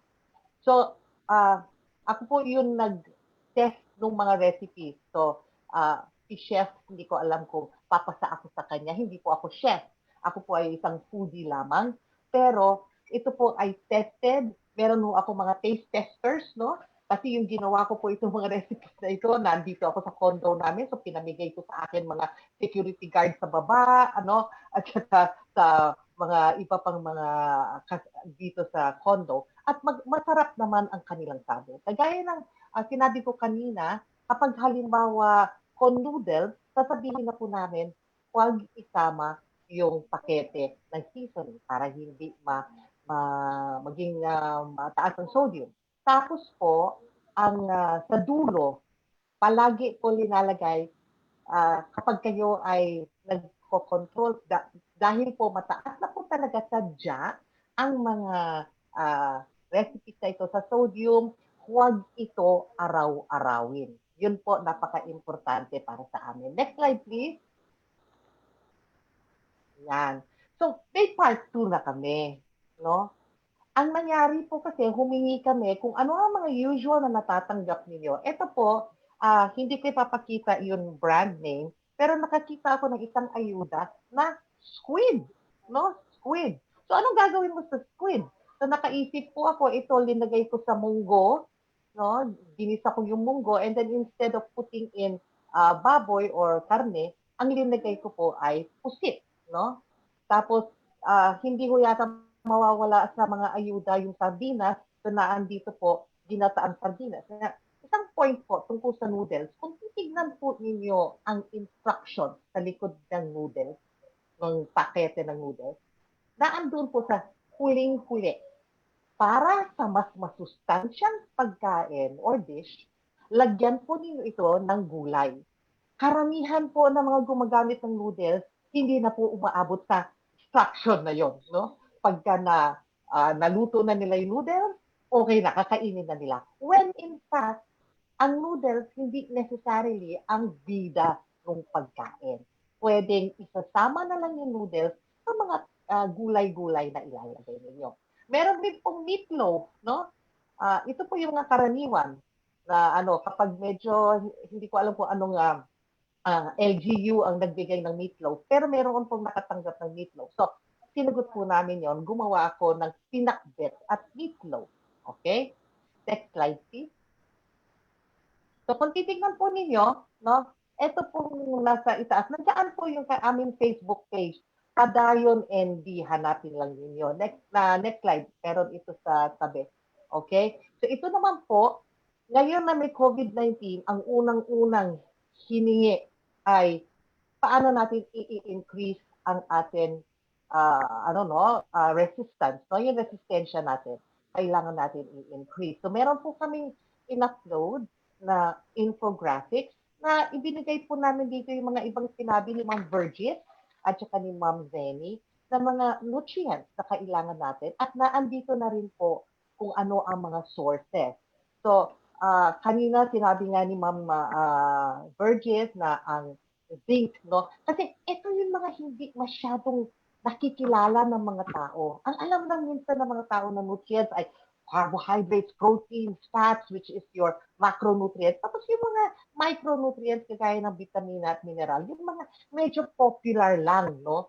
Ang mga alam nila. When in fact, minerals like selenium, o kaya yung sinabi nga kanina ni Ma'am Virgith na zinc, kailangan din po natin to. So, dito po, sa aming infographics, nakalagay po dyan lahat ng mga sources, richest sources ng ating mga nutrients. Next slide, please. Napakahalaga. Ito nakikita ko, vitamin A. That's mga karaniwang pagkain na sagana sa vitamin A. Yes. Ayan. Can we kindly extract that art card at ilagay natin sa Facebook page? A, B, abacada. So, lahat ng vitamin A ito, lahat ng B ito, lahat ng C ito, lahat ng D ito, lahat ng zinc ito. Yan. Yes. Yan ang public service na magagawa ng aking tanggapan at ang Climate Change Commission. Kasama nyo, ilalagay natin. So, lahat ng ating pinapasadaan nito, dahil nagmamadali tayo 1 hour and a half, we will put permanently jointly on all our Facebook page. Ayun. Maraming salamat po. Kasi masabi ko po, no, itong mga infographics na tinaas namin, dumadating na po yan sa mga LGUs. Ang ginagawa po nila, iti-print out nila, tapos ilalagay nila na parang paskel sa palengke, no? Na ano ba tawag dito? Parang malaking announcement, no? Na andoon po, ang hinihingi lang naman po namin ay bigyan kami na kung saan nila nakuha. Meron na rin po humingi sa amin ng permission para gamitin po ang mga ito para ituro naman sa elementary at high school. Na ngayon na nag-uumpisa ng klase, napaka-importanteng bagay din po yun. At bumibigay. Ang gumawa nito, kayo po sa UP College of Home Economics ang gumawa nito. So I would advise, remind all my staff to put the proper attribution, whether it is from Virgith Buena or from Zenaida or from Professor sa HE, Luz. Okay. And please stay with us because how interesting, just like all of you have given us inputs on how to eat and how to grow our own food and the menus. This person who is passionate about documenting, studying, and doing the menus, the food of our forefathers. Tawag dyan ay culinary heritage. As you know, I am a documentarist at heart. I love to research and document and talk about and advocate not just textiles. Pansin nyo, ito ay patadyong, hand-woven. Pero maliban sa patadyong, nagawang antike, ay meron din mga pagkain, hindi lamang sa antike, kundi sa iba't ibang mga kultura sa ating bansa. At ngayon, papakinggan natin, sorry ha, late na ha, pero papakinggan natin ang ating culinary heritage expert. Si Chef Jam, are you still with us? You were here at 10 o'clock. It's 11:30. Tell us please, what is culinary heritage? Ano ba ang mga menu ng dating mga lolo at lola natin? how do we promote a healthy diet at the same time mapping and retaining and conserving our heritage when it comes to food? Chef Jam. Hi, Ko Lauren. Thank you again for this opportunity na ma-share yung aming advocacy sa inyong mga tagapanood at tagapakinig. Kami po sa Slow Food International, it's a grassroots movement na based in Italy. It's actually present in 190 plus countries. Among our activation campaign is, of course, next slide please, is yung Arc of Taste. So sa Arc of Taste namin, we try to archive different ingredients from different countries. Ang total tally namin as of the moment is 5,000 plus already. But for the Philippines, next slide, we have actually 64. Ito ay ninonominate namin kami mga slow food members para patuloy na ma-promote and ma-preserve yung ating biodiversity. Pwedeng grains, pwedeng rice, pwedeng fruits or cooking traditions gaya ng mga sumusunod. Next. Nag-nominate kami ng Criollo Cacao.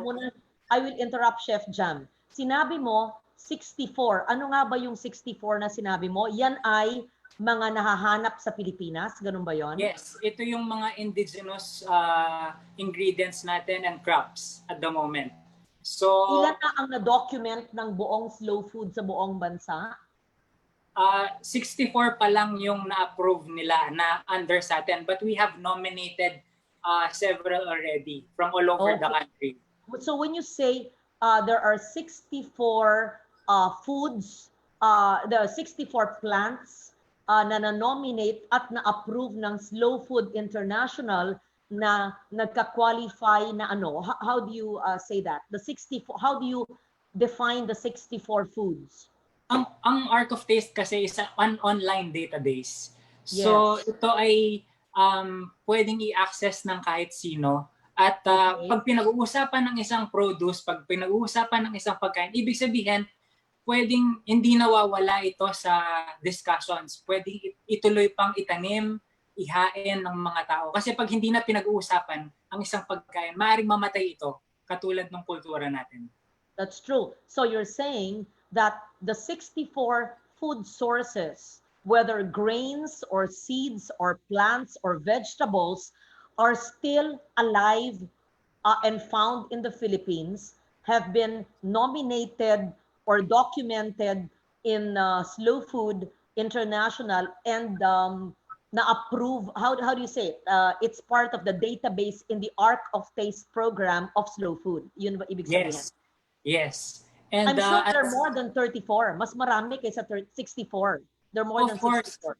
That's why I'm pushing for this food mapping. Kasi kung aasa lang tayo at sasanda lang tayo sa international organization, matagal na panahon bago ma-approve. Pero ang dami-dami pa nating produkto at mga indigenous crops na kailangan nating gamitin, pag-usapan at talaga namang itanim pa para humaba yung buhay at hanggang sa mga next generations ay patuloy nilang pakinabangan ang mga ito. Very good ka. Ngayon, may we request everyone on Facebook to please post in any Facebook page of our collaborating agencies and in my Facebook page where you are right now, lahat ng food sources na alam ninyo. Ayan, paramihan tayo para nagsimula na tayo today ng ating food mapping. Okay, Jam? Okay, I will just cite some examples nung 64 na nakalathala na sa Arc of Taste. For example, itong Criollo Cacao. We have different varieties of Criollo Cacao in our country. Next slide. Next slide, please. We have tabon-tabon. Tabon-tabon is actually a souring ingredient na ginagamit ng mga Filipinos pre-Hispanic days pa. Kasi ito ay merong isang archaeological site sa Mindanao. Nakita nila na talagang ang shells nito kasama na ginagamit ng mga sinaunang Pilipino sa pagpapaasim, paggawa ng kinilaw. Saan yan na nahahanap itong tabon-tabon? Marami po nito sa South, sa Mindanao. Actually, sa isang palengke in Cotabato, nakakita ako 10 pesos ang isang piraso. Okay. Next slide. Uh-uh. Duman. Duman is actually, I think, the most expensive rice in the Philippines. It's grown in Pampanga. Usually, ang harvest nito every December. Tapos, 400 pesos per kilo. Next slide. And this one I found in Camarines Sur. It's the dried bladder, salted dried bladder of abo, yung fish. And when you fry it, it's like chicharon. Ang cost nito is 2,500 pesos per kilo. It's one of our indigenous fishes. Anong tawag dito? Biti? Biti. We call it biti. Saan nahahanap ang biti? Sa Camarines po, sa Bicol. Bicol, alam ko yan. Pinuntahan ko yung lake. Bawal yan. Bawal maghuli niyan. Yan yung Lake Buhi. Sa Lake Buhi. Yes. Yes. Siguro po dahil paubos na, just like Tawilis, syempre it's endangered already. So, bawal yan. Noong nagpunta ako noon sa isang, I forget the event, but they told me that it was endangered and they're not allowed to harvest or to gather in Lake Buhi. Okay. Next slide. So ito pong mga products na ito, we continuously promote them sa loob at sa labas ng bansa. And thanks to the Department of Agriculture sa patuloy nilang pagpo-promote ng ating culinary heritage. Next slide. Ang taste workshops po ay patuloy naming ginagawa sa slow food. At in cooperation with the Philippine Culinary Heritage Movement, yung Filipino Food Month, next slide, ay ginagawa po every April, katulad nung sinabi ko sa inyo nung sa previous na talk. At ito ay nais namin gamitin ng lahat para maging platform upang i-promote yung mga indigenous foods, crops, and culinary traditions natin. Very good. Is that your presentation? I'm sure you have many more. Yes. Can we request you, Chef Jan, not now if you don't have all the pictures, to give us pictures and we will attribute it to you. You post it on your Facebook, we can repost it. What are the 64 food sources, whether plant-based or galing sa lawa o sa karagatan, that are still here with us and accredited in the Art of Taste? Yes po, I can actually share the link kasi it's published by Slow Food Online and madali po siyang access. And also, I want to take this opportunity na yayain yung mga Filipino in all provinces kasi pwede kayong mag-nominate ng sarili ninyong indigenous crops. I-send nyo po sa amin yung database, yung details, so we can archive everything and put them nga dun sa binabalak namin ni Kong Loren na food mapping. Sige, we will, I hope that Dr. Crespo of the University of Antique is here, and perhaps I could also, Sherry and Tala, we will write the Commission on Higher Education so that they could instruct all our state universities and colleges to do food mapping. Kung saan yung SUC, maski na yung local government colleges, sila yung makakatulong. Diba? Even DepEd, ang ating, parte to ng culture mapping but we're focusing on food mapping. Interesting. Stay with us, Chef Jam. Can you share with us ano ang kasama sa Art of Taste na mga galing sa Region 6 sa Panay, sa Antique? Meron ka ba? Or you can get back to us later because I'm 45 minutes over time and we will still have our farm entrepreneur, Manny Onalan. Mang Manny is with us. Will tell us about how interesting rice, nutrition, and rice heritage. Naku, ang usaping rice ay higit sa isang oras. So, pag-uusapan natin ang rice heritage and rice nutrition and how do we switch to an organic kind of lifestyle. Ako po, adlay ang kinakain ko at saka brown rice. O Mang Manny, we hear your presentation. Thank you very much, Chef Jam. Please stay with us. Hello po. Hello. Yes, I can see you, Mang Manny. I am supposed to. Okay, thank you very much for this opportunity, Deputy Speaker, Ma'am Ligarda. My title is Indigenous People or Filipino Farm Entrepreneur. I am a farmer, an indigenous farmer, and at the same time I organize my co-farmers and market the produce directly to the market in Manila. My presentation is supposed to be on the rice. And then I would like to show you this rice. I don't know how it is. Can you see it? Can you see it?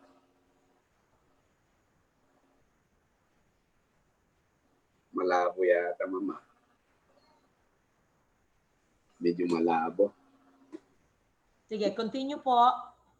Anyway, so the rice in the Philippine history context, it's the first product that has a tie-up with political, social, and cultural context of our life in the Philippines. Bakit po? Ang rice po, in the cultural minorities, particularly in the Cordillera where I come from, dito po na-develop yung tinatawag natin na heritage, not only in the production side, but even until the consumption side.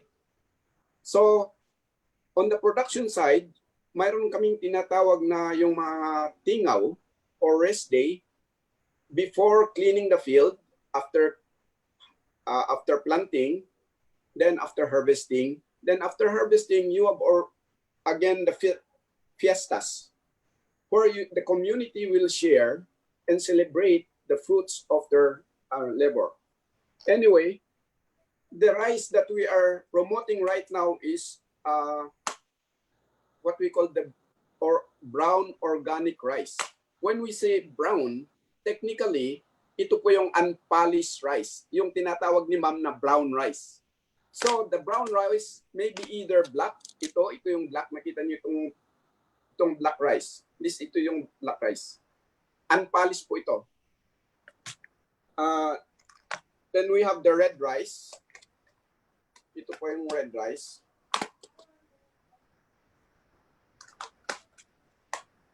Ito po yung tinatawag natin na brown unpolished rice. So, makita nyo, it's ayan. Then, we have ito yung popular sa Pilipinas ngayon na pinopromote, which is, ano ba ito? White rice, which is even mispolished. Madulas siya kung hawakan nyo. Madulas siya at makintab. Ito po ay tinatawag sa Buddhist culture na desecrated. Bakit desecrated? Tinanggal mo, tinapon mo yung ibang parte ng bigas na nandoon lahat yung ibang kasangkapan o yung tinatawag natin na nutritional phytochemicals at iba pang sangkap. Ipapakita ko po sa inyo yung katulad nitong rice. Ito po ang let us imagine na ito yung black rice. Kapag tanggalin mo itong black rice, ito yung butil inside, which is the white rice, which is 80% compound complex sugar or carbohydrates. Makita nyo? So ito ngayon yung white rice. So kung ito yung papakain sa atin, so 80% of our population or even 90% ng population natin ay ito lang ang pipapakain sa atin, it's an imbalanced diet. Bakit? Natanggal itong tinatawag natin na rice bran. Teka. Ito po, natanggal.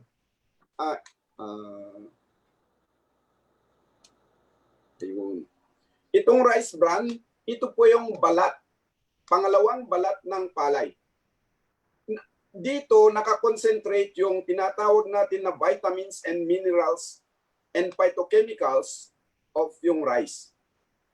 makita nyo itong malaki sa loob niya, ito yung puti, ito yung tinatawag natin na, ito yung white rice. So this is 80% carbohydrates. So kung ganito na lang yung pinapakain sa atin, kailangan nga natin ang supplement. Kasi kulang na nga.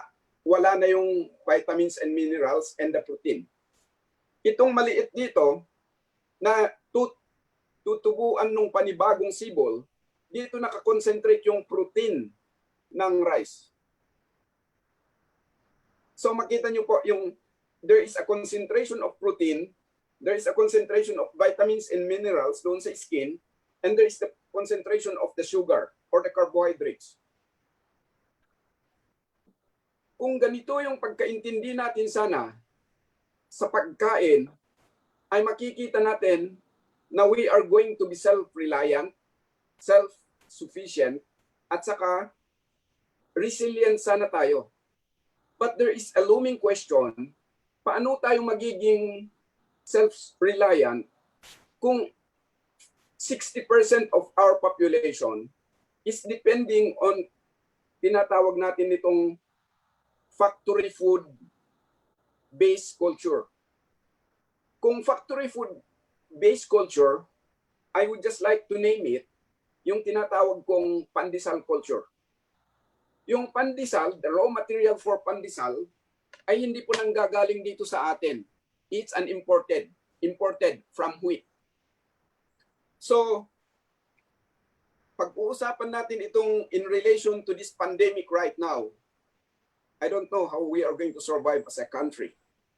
If 60% of our food supplies is based on wheat. Nag-i-import nga tayo ng rice eh. And I know the honorable Congresswoman knows this very well. Yes, thank you very much for that. Maybe we can have one episode on rice. It's never enough, but stay on please, because we have a rice growing province, and that's my province of Antique. And the Center for West Visayan Studies at the University of the Philippines in Diliman has a province mate, in fact, a beloved Kasimanwa from my hometown of Pandan. Can we hear from Mr. Dioso at ipaliwanag mo ang ating yaman sa pagkain, the rich culinary heritage of Northern Antique. Sa mga hindi po nakakapunta sa Antique, nandyan po yung Northern Panay Protected Area.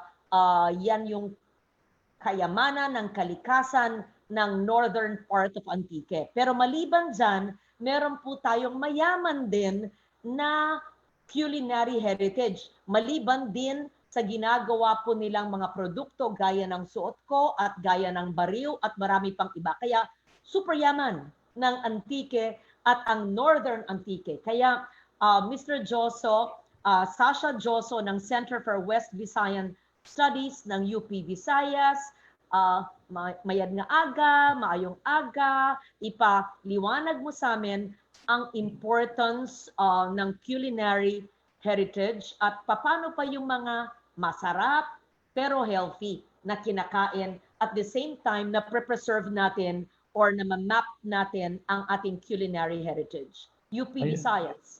Yes. Medgid nga aga, Deputy Speaker. Magandang umaga sa lahat.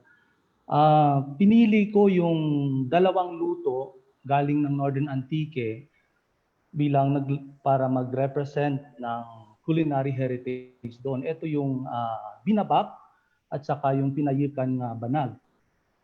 Yung binabak, yung main ingredients niya ay freshwater shrimp na tinatawag naming urang at saka pangian o yung young coconut meat.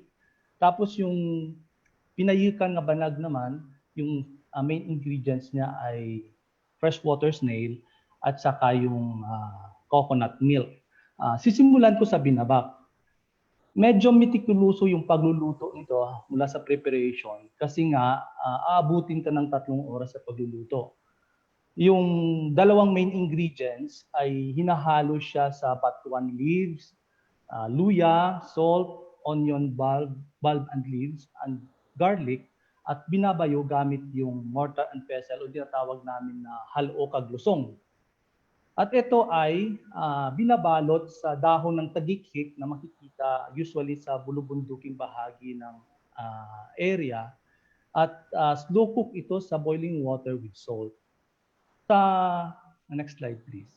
Sakpan naman sa pinayukan na banag, ito ay freshwater snail, no? Cooked in coconut milk at nilalagyan ng butaw o gabi, kung saan ito ay kinukombine din sa onion, garlic, tanlad or lemongrass, ginger, vinegar, and salt, at saka pinapakuluan sa coconut milk. Ako, nakakalaway naman lahat yan. Nakakagutom, tanghalian na. Ang sarap-sarap ng pagkain sa atin. O, sige, patuloy. Sige. Okay. Hindi ito hinahalo kasi magiging makati siya. So hinahalo siya kapag malapit ng maluto.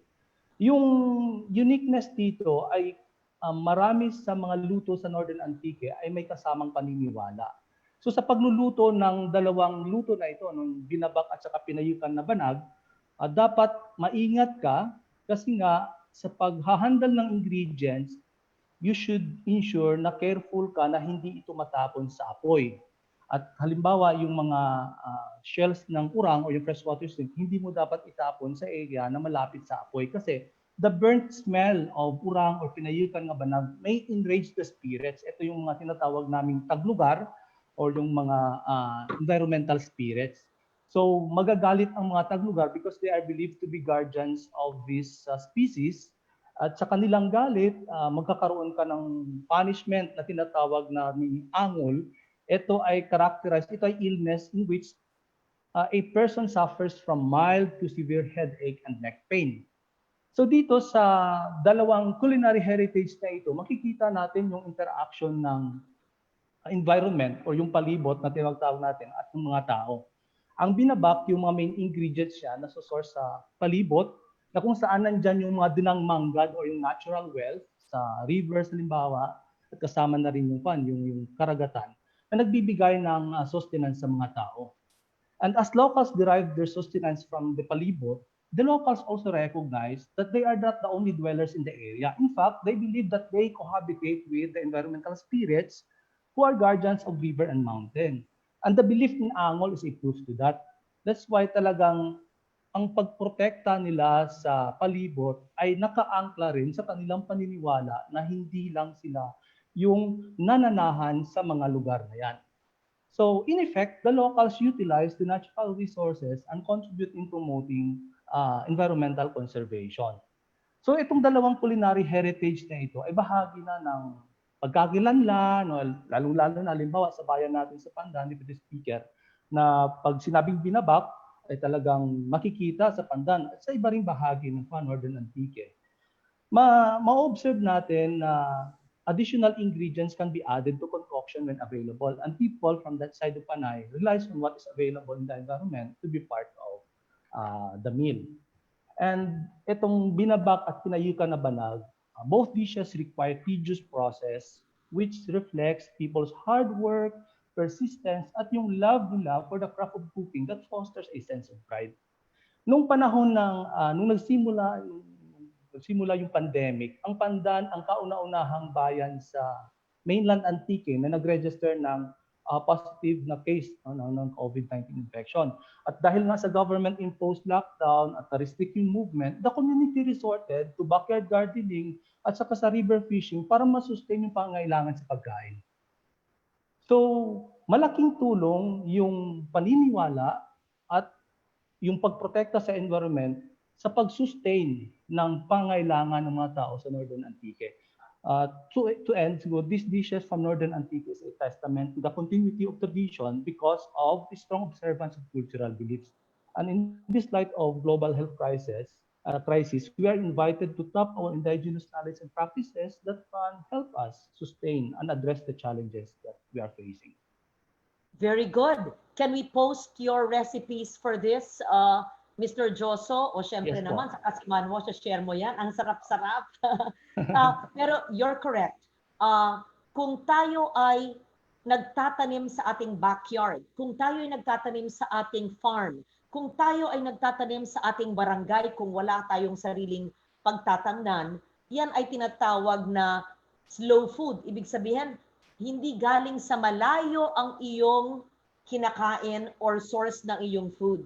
At kung malinis ang ating mga ilog, ang lawa, at kung tayo ay naghihiwalay ng basura at gumagawa ng sariling compost, lahat yan, maski sa panahon ng pandemya, hindi kailangan magpunta ng malayong supermarket o ng grocery, hindi kailangan ng maraming pera, hindi kailangan bumili dahil ikaw ay pipitas lang mula sa alokbati. Pipitas lang mula sa malunggay na puno. Pipitas lang mula sa kangkong na iyo'y tinanim. Sa mga madadaling itanim sa saluyot na kinakain ko araw-araw. So anyway, yung mga tinuro mo at pinakita mong masarap, yan ay parte ng Culinary Heritage at may good news ako. Una, sasagutin natin lahat ng tanong, napakarami sa Facebook dahil kulang tayo sa oras tungkol sa diet at nutrition. Pero gagawa tayo ng 1 oras or more na buo kung payag si Jam, tulungan ako next week para simula na natin ang ating mapping. And we will have regional speakers in every region to be joining us in our Zoom session and Facebook. So ang topic next week will be Culinary Heritage o ang tawag ni Mondita Lim na dating taga DNR ay yung agro-biodiversity. Pero ang ating mga tanong tungkol sa nutrition, sa diet na napakarami ay iisa-isahin na Q&A sa aking Facebook page. Now, we go to the Ecology of Food. Meron tayong plant-based chef na kasama at siya'y instructor na nagtuturo ng Ecology of Food. Alam natin ang ekolohiya, yan ang ating kalikasan, ang ating kapaligiran. Pero merong Ecology of Food. Ayan, pakinggan po natin si Asha Peri. Hi Asha, good morning. Tell us please an overview. Ano ba yung Ecology of Food? Ano ba ang tinatawag? We've been talking about it for 2 hours. A plant-based nutrition. Sana ang UP College of Economics patuloy na tinuturo to ang ating mga nutritionists at let us make it simple and accessible. What is a plant-based diet? Although alam ko naman yan, pero importante, encourage everyone to get into a plant-based diet. What is a biodiverse diet? How do we encourage people to plant and grow their own food, to cook their own food using local, organic, and biodiverse? Parang pwede kaya ako mag-lecture pero hindi. We will ask the instructor to lecture. May we have Asha, please. Thank you very much, Deputy Speaker, for the invitation to join this webinar and to share my passion about plant-based nutrition. Also, the Ecology of Food is a 6-day plant-based culinary course. Next slide, please. But more than being, next slide, please. But more than just being a culinary course, this is an educational platform for students to learn about the critical issues in our food system. So we tackle yung ecological issues. We also try to understand our bodies in relation to ecology, and also na rin yung socio-political dimension ng food, And also to understand the journey of our food from farm to table, from the seed to our plate. So this involves knowing the story of our seeds and its relationship to the soil, to the farmer, to the animals, even to the bacteria and the microorganisms living in the soil and in our gut. So for me, the kitchen is really the best place to, reclaim our health and our lost biodiversity by cooking as a community using produce from our partner organic farmers. Next slide, please. So in my curriculum now, which I designed, there are 4 modules. In Food as Foundation, the focus is wholesome plant-based food as the foundation of our health, and also the medicine that we need to prevent disease. So preventive medicine ang tawag dito. In Food as Information, I stress that the information that's coming from our food is actually created in the soil. So we study a little bit about the soil in a way that my students can understand. And actually, at the end of the course, I bring them to a permaculture farm in Kai Farms for them to understand what living soil looks like, na itong living soil nito, dito nanggagaling ang nutrisyon na ang kinakain natin, lalo na plants. In Food as Life Force, I promote farm fresh, local, organic, And part of this education also is for my students to learn how to cook our food without damaging the nutrients. So ang pinopromote ko is low temperature cooking. So nothing above 120 degrees centigrade. Kasi I have the data on that. I studied about this from various teachers. If we can only preserve the nutrients, the enzymes kung below 120 degrees. And in Food as Heritage, I encourage students to also get to know our indigenous, our endemic, and our forgotten crops, and learning how to cook with all of these crops in a creative way. No? Next slide, please. Part of the curriculum also is to introduce these related topics as part of the ecology of food. So Rina, yung guest last week who talked about bokashi composting, she comes and teaches the students how to compost their food waste. And then Mang Manny, who just spoke, he talks about traditional rice as our heritage food. This is so fun kasi meron pa siyang music, meron pa kaming dance. He brings his gong kasi the music is very much a part of the rice tradition. And then yung Good Food community naman, the co-founder comes and introduces their CSA model. CSA is, in short, it's community-supported agriculture. It's a food distribution model that offers weekly gulay subscriptions. And this promotes the biodiversity, the diversity of produce that's being grown by their small farmers. And then zero waste is also an important part of this advocacy. We don't want to pollute the environment, to keep on polluting the environment.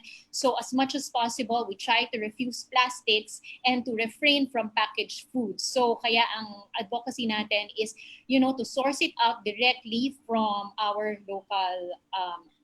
local farmers. Next slide, please.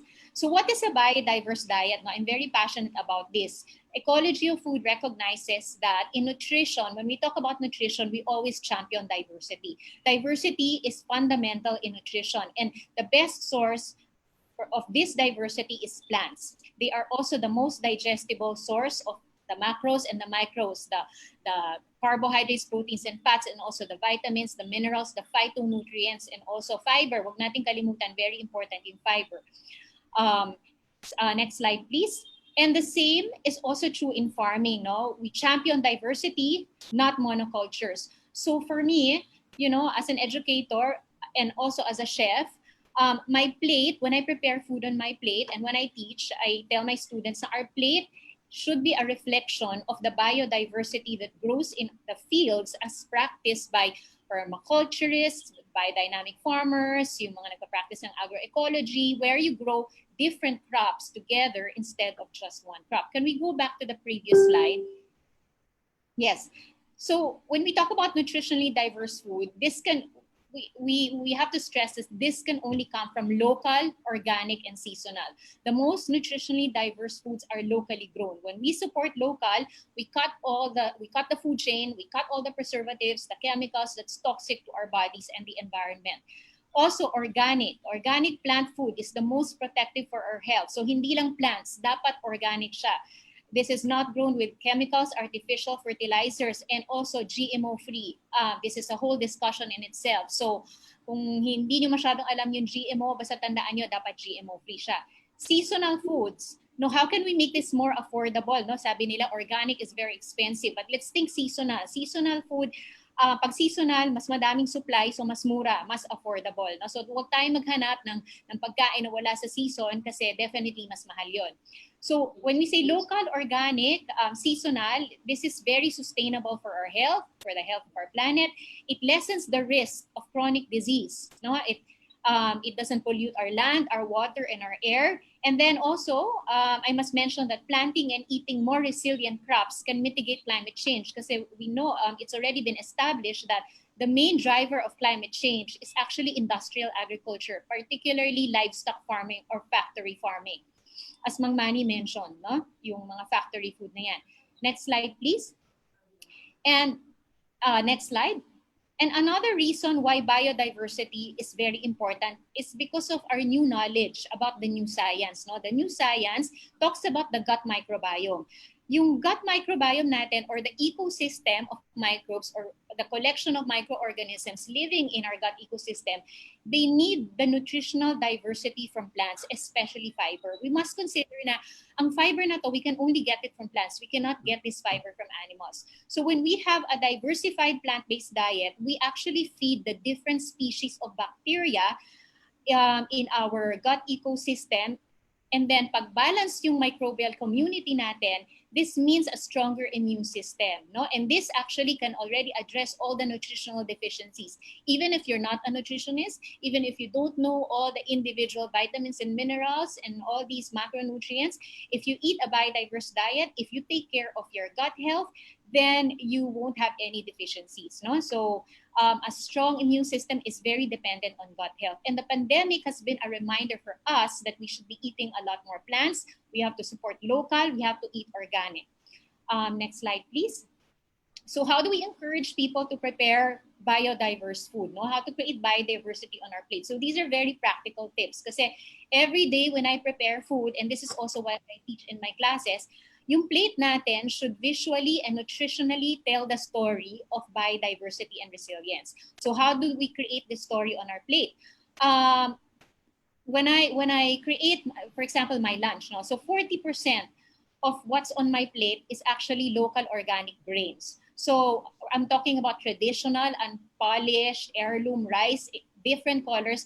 If you can see this parang ano behind me, this rack, ito, hindi nyo nakikita sa kabuuan, but I have at least 60 different seeds behind me. Most of them are local. I would say 90% local. And I have at least 12 different rice, traditional and heirloom rice varieties sourced from different farmers like Mangmani. No? So some of them were grown in the uplands, some are grown in the lowlands. So we must consider na when we talk about biodiversity, different conditions for growing crops give you different kinds of nutrition. So, adlay also, I have that in my pantry, and sorghum. So, makikita natin na when it comes to grain diversity, malawak, no? Na we don't need to look for any other place other than the Philippines for this diversity. And then root crops, no? Ito, isa sa mga pinahahalagahan ko na pagkain. Root crops are, when you look at how it's grown in the farm, they're very climate resilient. It's called a survival crop. They grow beneath the ground, di po ba? So when a crop grows beneath the ground, it means that they absorb a lot of water and minerals from the soil. And if a particular food crop contains a lot of minerals, that becomes immune supportive, no? It's a good way to support our immune system. Another so pag root crops, hindi lang kamote, no? Kasi pag sinabing kamote, maraming varieties yan. Ube, taro is one of my favorites. Cassava was in season for 2 to 3 months. Hanggang ngayon, meron pa rin cassava. And we also have a lot of cassava in our farm. We have a farm in Batangas, Labanos. Yun. So, sprouted beans, nuts, and seeds. Now, I want to stress sprouted kasi yung plant-based food na to, na it's a great alternative to beef and to meat, nuts and seeds. They give us good quality proteins and fats. They need to be sprouted, meaning kailangan mo siyang isoak overnight before you eat them. So this is actually a whole discussion in itself. No? Hindi ko pwedeng explain kasi masyadong mahaba kung bakit natin kailangan isoak, but definitely you have to soak all seeds for at least 8 hours, 8 to 10 hours to have access to the nutrition. Kasi pag sinabing nutrition, hindi lang natin na-identify ano ba yung mga nutritions. We have to understand na may management involved yan. We have to understand how to deal with all these different kinds of foods. Okay, so slide 10. So how do I create a biodiverse plate? Ito yung example ng mga regular food na kinakain ko every day, no? Kasi I as a chef, I enjoy, decorating my plate. I enjoy, experimenting with different food combinations. So aside from the organic grains, no, na 40%, minsan may root crops, minsan sa breakfast ko kinakain. Definitely may beans dyan kasi plant-based ako, hindi ako makain ng meat. So yun yung source of protein ko. May nuts and seeds ako, which are my sources of fats. And then I choose mga 2 to 4 vegetable fruits, no? Like yung mga vegetables na may mga buto, they're technically fruits but they're treated as vegetables. So yung mga favorite ko, yan, sayote, green papaya, kalabasa, yung mga normal lang na nahahanap natin sa palengke, sa local organic farmers market. Pero once in a while, you get these mga rare ones, na mga seasonal ones. And then stems also maganda to include because they're very cleansing to our system, no? When it comes to leafy greens naman, actually, hindi ako kumakain ng lettuce, no? Kasi it's a highly cultivated crop. Ang focus ko is more of the endemic and indigenous one. So, the Deputy Speaker Lauren mentioned about yung mga alugbati, talinum, talbos ng sayo, talbos ng kamote. All of those are growing in my garden. They're very abundant, hindi kami nauubusan. No? So, these endemic ones are actually have more phytonutrients, lalo na yung may mga purple na pigments like the alugbati. They're high in anthocyanin. Yun yung purple pigment, that's their phytonutrient. So these leafy greens can be cooked, they can be eaten raw also. No? Pwedeng ihalo sa sabaw, pwedeng gawing adobo, or pwede rin kainin raw in salads. No? And then one of my favorites na leafy greens is cassava leaves. I'm not sure kung yung mga nakikinig ba is familiar sila how to cook this, no? And when I went to meet the Dumaga tribe in Sierra Madre sa Tanay, natuklasan ko that they cook this dish called potangher, no? Medyo nakakatawa yung tunog, pero itong potangher na to, it's made from cassava leaves na they cook with coconut milk and different spices. So maanghang siya, para siyang laing, but for me, it's actually even better than laing, no? So sobrang sarap tong potangher dish na to made from cassava leaves. Ayun, mustasa, kalunay, talbos ng sayote, saluyot, malunggay, pechay. Ito yung mga greens na kinakain ko. So makikita nyo na ito, yung plate ko, lagi yung may leafy green, tapos may greens, and then my vegetable fruits, and then my fermented foods. Again, next slide, please. Also, yung herbs and spices are very important kasi aside from being high in phytonutrients, no, hindi natin kailangan ng big amount of herbs and spices kasi just a small amount can give us the necessary phytonutrients that we need. They also aid in boosting our digestion, lalo na yung mga maanghang, yung mga warming spices. And also, yun, when we use herbs and spices, hindi kailangan ng MSG, no? Aside from the trilogy of yung onion, garlic, ginger na laging kasama sa food natin, gumamit din tayo ng mga tanglad, pandan, native galanggal tayo. Favorite ko rin yun kasi I love Asian food. And then nung nasa Mindanao ako, na-discover ko na meron silang white scallion na natatagpuan lang sa Muslim communities, ang tawag sa kurab. Tapos ginagamit nila ito sa isang heritage condiment nila, ang tawag palapa. So maanghang ito. And then it's widely used in Maranao cuisine. So ginagawa ko din yan. Para siyang MSG. May I request you, Asha, first of all, we will post all your art cards, but all the plant sources that are unique or hindi basta-basta, let's say, pandan at tanglad, marami tayo niyan. Pero yung sinasabi natin na ginagamit sa Maranao cooking, maari sigurong itanim yan sa Metro Manila or sa Luzon. Ilalagay natin yan kung pwede sa Facebook para ma-encourage natin na mas marami. Okay, continue please. Okay, and then flowers also can be incorporated, no? Aside from yung very common na banana heart, sometimes seasonal ito, yung katuray, I'm not sure if you know that, no? Yung si Mang Manny ang nag-introduce sa akin ito kasi he has that in his booth. Before the summer started, meron siya niyan na hinahalo sa mga laswa, sa mga sabaw. Pwede rin kumakain ako ng katuray, meron akong katuray. Ayun. Actually, natutuwa ako sa mga listahan mo dahil yan ang aking mga recipe. Yes. Yeah, even the way you fix your food, nakakatawa. Maski gutom na ako, bago ako kumain, pinipicturean ko ng ganyan. Pero mas maganda yung kuha mo. Natutuwa ako. Tapos nakikita ko parang permanent fixture sa'yo yung blue pea flower, yung blue ter natin na napaka-bilis gumapang, di ba? Oo. True. Kasi, I mean, it grows in our garden. Sayang naman, di ba? So, include it in your meal, mga 2 to 3 pieces. It makes your plate look pretty. Tapos, din siya, it's high in phytonutrients and antioxidants. So gamitin natin, no? And then, instead lang for tea, pwede naman siyang kainin. And then, when it comes to fruits naman, yung mga, I'm sorry, nakasulat dito rice fruits, dapat ripe fruits. Yung mga ripe fruits, we don't normally eat it with our meals, no? Normally, in terms of food combining, it's best to eat alone. Pero yung mga unripe fruits, like yung mga santol, nahilaw, jackfruit, even sabay, I'm not sure if our viewers realize this, pero yung green sabay, yung green alakatan can actually be cooked into ulam, and green mango also. Pwede yung gawing ulam with spices, with coconut milk, even chutney, pwedeng gawin, no? So, pwede rin incorporate incorporate sa pagkain natin, when we eat unripe fruits, it offers us more diversity in our food preparation. Kasi ang subject natin, diversity. And then also sprouts, no? Yung sprouts, ito yung mga mongo sprouts. I do that myself, no? Yung mga toge. Tapos yung mga alfalfa sprouts, broccoli sprouts, yun, hindi masyadong local, pero pwede nating incorporate sa diet kasi mataas siya sa nutrition, no? Dito, pwedeng maging 5% ng diet natin. Ito yata ang ating longest webinar, no? It's 12:20, but Asha is the last speaker. I have so many questions here. I'll just read them, and then please, my staff can help answer the questions with all our speakers, but we continue with Asha. Okay, we will continue, then I will read all the questions on Facebook now. Can we go back to the slide on fermented foods? Yes, back on the slide, please. So Asha, are you in Metro Manila or are you in a province? I'm living in Pasig right now, but we're sometime late this year we're moving to our farm in Batangas. Kasi we Very have good. land. And the lessons on the ecology of food are virtual, no? Not face-to-face. It's actually on site, no? But I'm thinking of offering it online also.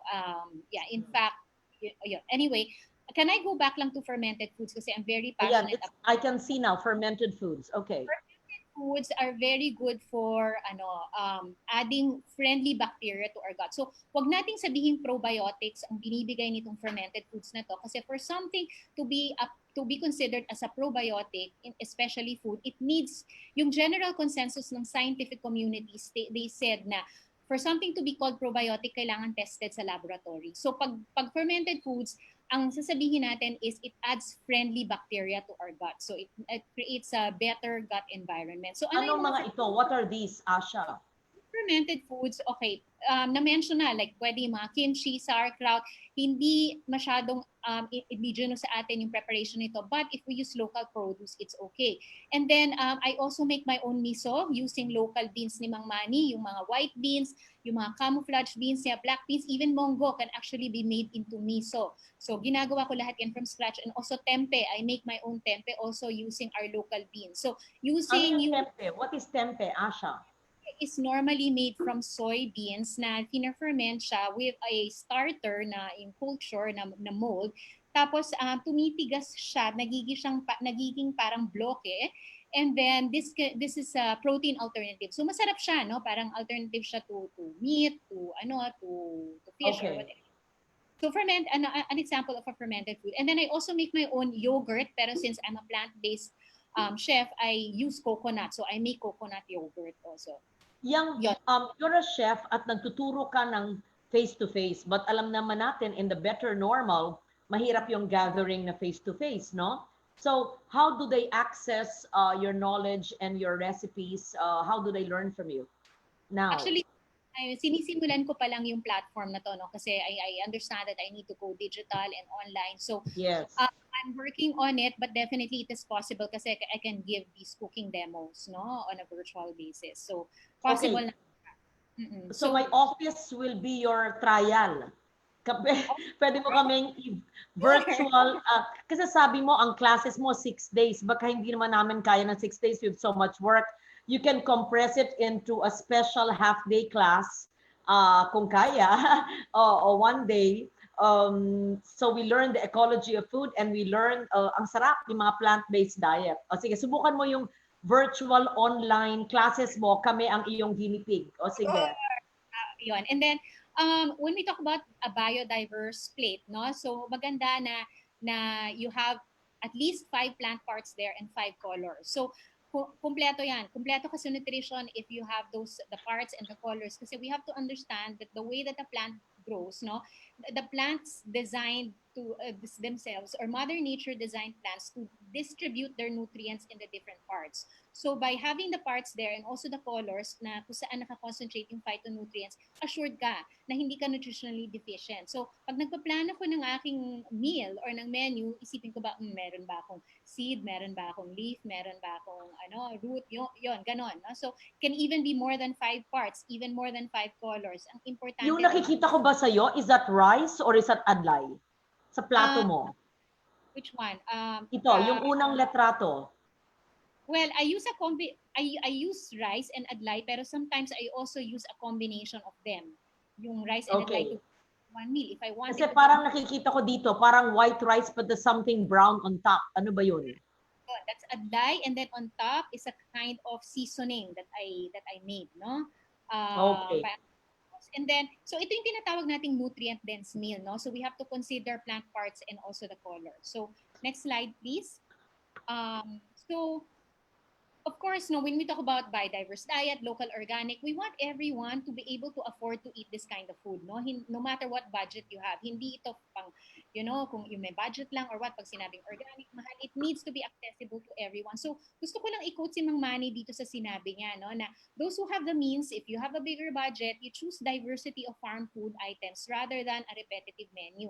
So, pag mag-plan tayo ng menu natin, or kung pumunta ka sa local organic farmers market, kumuha ka ng little bit of each and then mahala na kung paano mo siya ipuput together in a menu. So you have to be creative kasi ako naman kasi as a chef, ginagawa ko, I teach people how to be creative, to have all these ideas, pero pwede ka rin mag-Google to have, to watch all these mga cooking shows and then to avoid factory food if you can. It will assure you utmost vibrant well-being. And then for those naman deprived of choice, yung hindi masyadong mataas yung budget, you choose cheap produce na organic that are high in nutritive and medicinal values. Ito yung mga wild, endemic, ito yung mga, alugbati, saluyot, malunggay, ganyan. And avoid the highly domesticated vegetables and fruits. Ito yung mga broccoli, cauliflower, alam natin, mahal yan. Mahirap i-afford nung hindi masyadong mataas ang budget. Kasi pag sinabing organic, isipin, ay carrot, ay broccoli, ay cauliflower, hindi. So, depende sa budget mo din, no? So, next slide, my last slide, please. So, for nutrition, no, to be sustainable, we're talking about sustainability, it needs to be accessible to all. So I just want to quote yung sinasabi ng Masipag, which is an NGO farmers network, farmer scientist network. Dapat sapat, ligtas, abot kaya at samut-saring pagkain ang ina-advocate natin para sa lahat. So in English, sufficient, safe, affordable, diverse food for all. That's our advocacy.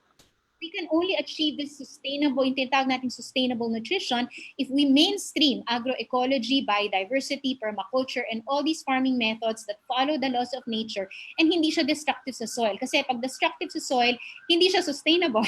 So, kasi we get our food, we get the nutrients of our food from the soil. So, dapat tiniting natin kung paano inaalagaan ng farmers yung soil natin. So, for our food choices to be sustainable, kailangan it's good for our health, it's good for the environment, it needs to protect our farmers, and of course, it has to be good for the economy. So, thank you very much for the opportunity. Thank you. Wow, that's so interesting. All of you have been so interesting, and I will continue my offer for my office to be your guinea pig for your first online virtual course. The plates that you showed us in your art cards look like the plates that I do every day. And gusto ko lang pong sabihin sa lahat na nanonood sa atin sa Facebook ngayon ay hindi po kailangan mahal ang kinakain. Ako po araw-araw kangkong, alokbati, talbos ng kamote, ang aking iniinom po ngayon ay luyang dilaw na ako po ang nagtanim at passion fruit po na ako rin ang nagtanim. Tapos ang kinakain ko rin po ay bulaklak na bluter natin na ang bilis gumapang at ang saluyot at malunggay po ay madaling itanim. Kaya po hindi kailangan mahal, hindi kailangan magastos. So I challenge and inspire all of you to grow your own food. Hindi lang sa panahon ng pandemic, kung hindi sa ating buhay. You grow your own food so that we can have a better normal. Can I just read? Napakaraming. How do I read all of this? Okay. Hindi ko po masasagot lahat po ng inyong mga tanong, but I will ask my staff to read them, to answer them in our Facebook. From Fritz Season, kahit overtime pa Madam Inday Loren, kung ganito po ka-informative ang topic, walang kasing saya po. Pero gutom na po tayo, 12:30 na, promise, last na po.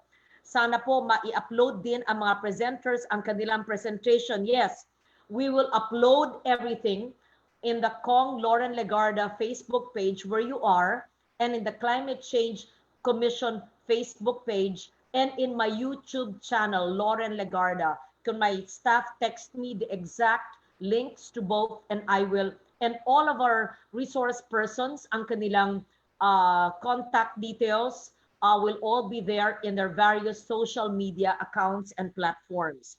Thank you very much for your comments. From Bianx Magilo, this is very refreshing to the ears. Most of us already forgot about the benefits of these kinds of foods, such as root crops and leafy greens. By switching into biodiverse diet, we will be keeping our body fit and healthy in a more natural way. A lot of people should know about your recipes to encourage them to be more aware of their intake. This is very informative and helpful. Thank you very much. We will upload, Asha, okay sa'yo, at saka kay Professor Luchie College of Economics, we will upload the recipes, right? Yes, with their permission, but please do not say that it is a recipe of Lauren Legarda. We will put the attribution sa recipes, pati yung pandan recipes na napakasarap ni Mr. Dioso. Okay. Mary Grace Urfila, wow, very informative indeed. Good healthy foods, go with biodiversity protection. Like and support this one. Sa mga hindi po nakasimula mula 10 o'clock, we will upload this in my Facebook, so it's forever there. And you can also review all the shows. Ilan na ba tayo? 7 or 8 shows in the past weeks. And we will also include the longer presentations of all our resource persons.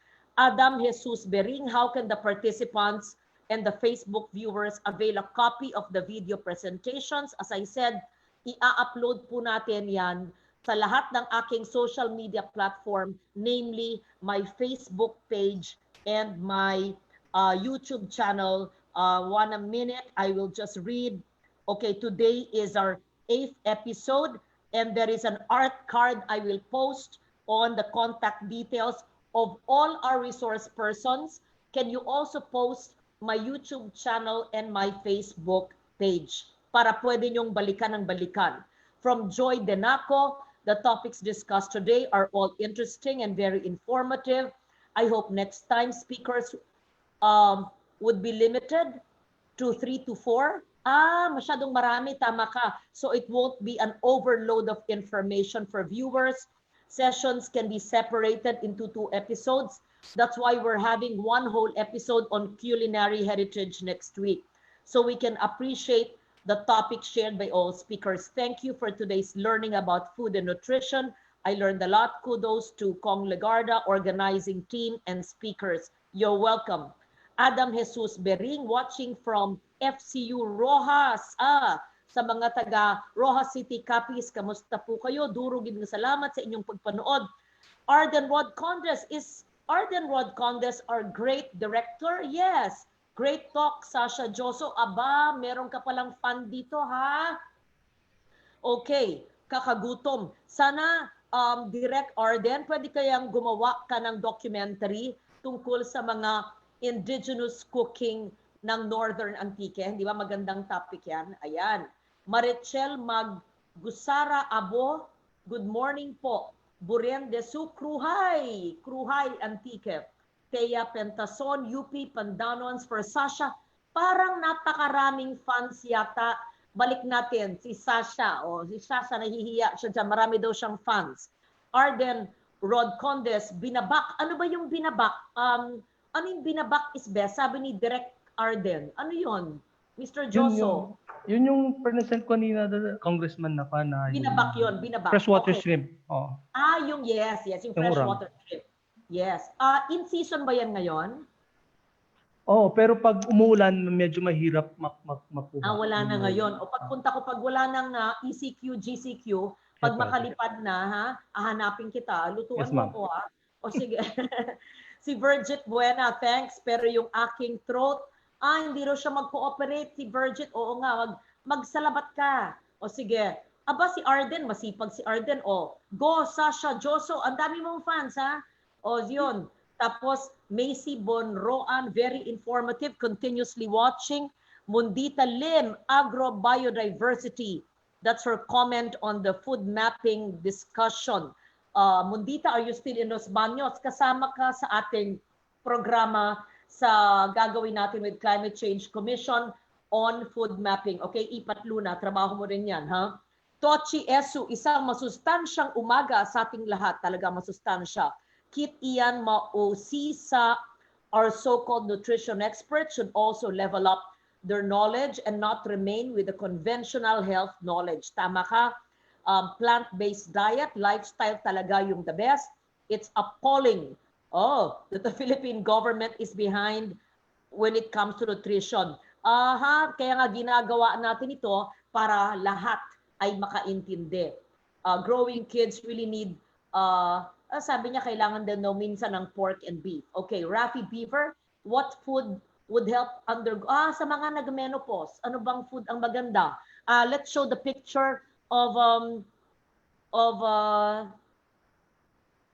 our nutritionist, Virgith Buena. Meron daw siyang letrato at sagutin na siguro niya ano daw yung pagkain na dapat kinakain ng mga nag-menopause. Do we have the picture of Virgith? Lumabas pa siya sa garden niya. Ayan! Naku, ang taba naman yan. Anong halaman yan? Ano yan? Yung hiningi ko sa kanya kanina na ipakita niya, ano yung punong hiningi ko? Na sabi ko latratuhan niya. What is that? Wow! Ang ganda ng picture mo. Ang taba ng halaman. Yung okra at malunggay. At okra, yun, ang ganda, ang taba. Virgith, tawagan kita. Bakit sa'yo ang taba-taba? May pataba ka ba? Ano daw ang mga kinakain na dapat kainin? Who can answer this para sa mga nagbe-menopause? Can someone answer? Whether it is whether it is our nutritionist, baka wala na sila. It's almost 1 o'clock. I cannot answer that. Asha, alam mo ba yan? Malayo ka pa sa menopause, bata ka. O sige, we'll try to answer it. Can Chef Jam, Virgith, are you still with us? Ano daw ang para sa nagme-menopause? Can someone answer? If not, I will go. Cara Gonzalez, my dear friend Cara, she's the one I supply vegetables to. Okay. Can there be part 2 on nutrition? Yes, we will do 1 hour on culinary heritage, kasama na dyan ang nutrition. Pero kung gusto nyo, isa pa on nutrition, sige, nutrition pa more.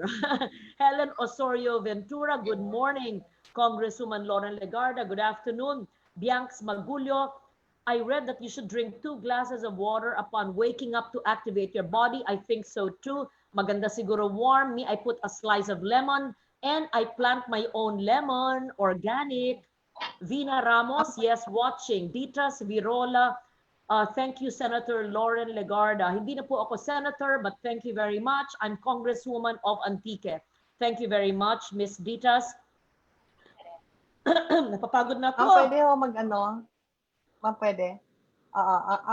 Ako po yung si Luchie from College of Home Economics. Yes, kanabi po yung 2 glasses of water.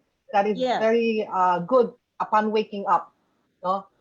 First thing in the morning. But may I add that throughout the day, no, you should be constantly drinking water, especially in our environment na napaka-init at napaka-humid. Tapos po, yung tinatanong po ninyo tungkol sa menopause, no, ako po dumaan na ako sa menopause. No? Doon po sa amin infographic na mention ko, pwede niyo puntahan. Meron po doon isang in-upload namin na para po sa mga elderly. No? So it's very specific for elderly na pwede po nilang makuha doon na may mga tips and things that you can do as you age. No? Not one does not have to age so that you grow older. One can age gracefully. Sige. So we will go to your website. We will also post that at the end of this show. So maglalagay ka doon ano ang pang nag-menopause, ano ang pang senior citizens na hindi nag-undergo ng menopause, ano ang pang pa-happy na pagkain. Napaka-special yung art card. I think it was our first speaker, Zenaida. Gustong-gusto ko yung art card na yun. Ano yung pang endorphin, pang all of that. Para yun ang kakainin natin, ha? O sige. Okay, Joni Kapalaran, magandang buhay po. Senator Lauren, good job sa inyong programa. God bless you po. Lahat ng ating natututunan dito, ile-legislate natin. So whether it's agroecology, organic farming, permaculture, ecology of food, whichever you call it, we will put this all together, Climate Change Commission and my office and Attorney Ipat Luna into aside from the better normal, okay? And Merlin Trillanes Paz Cambiado, thank you, Madam.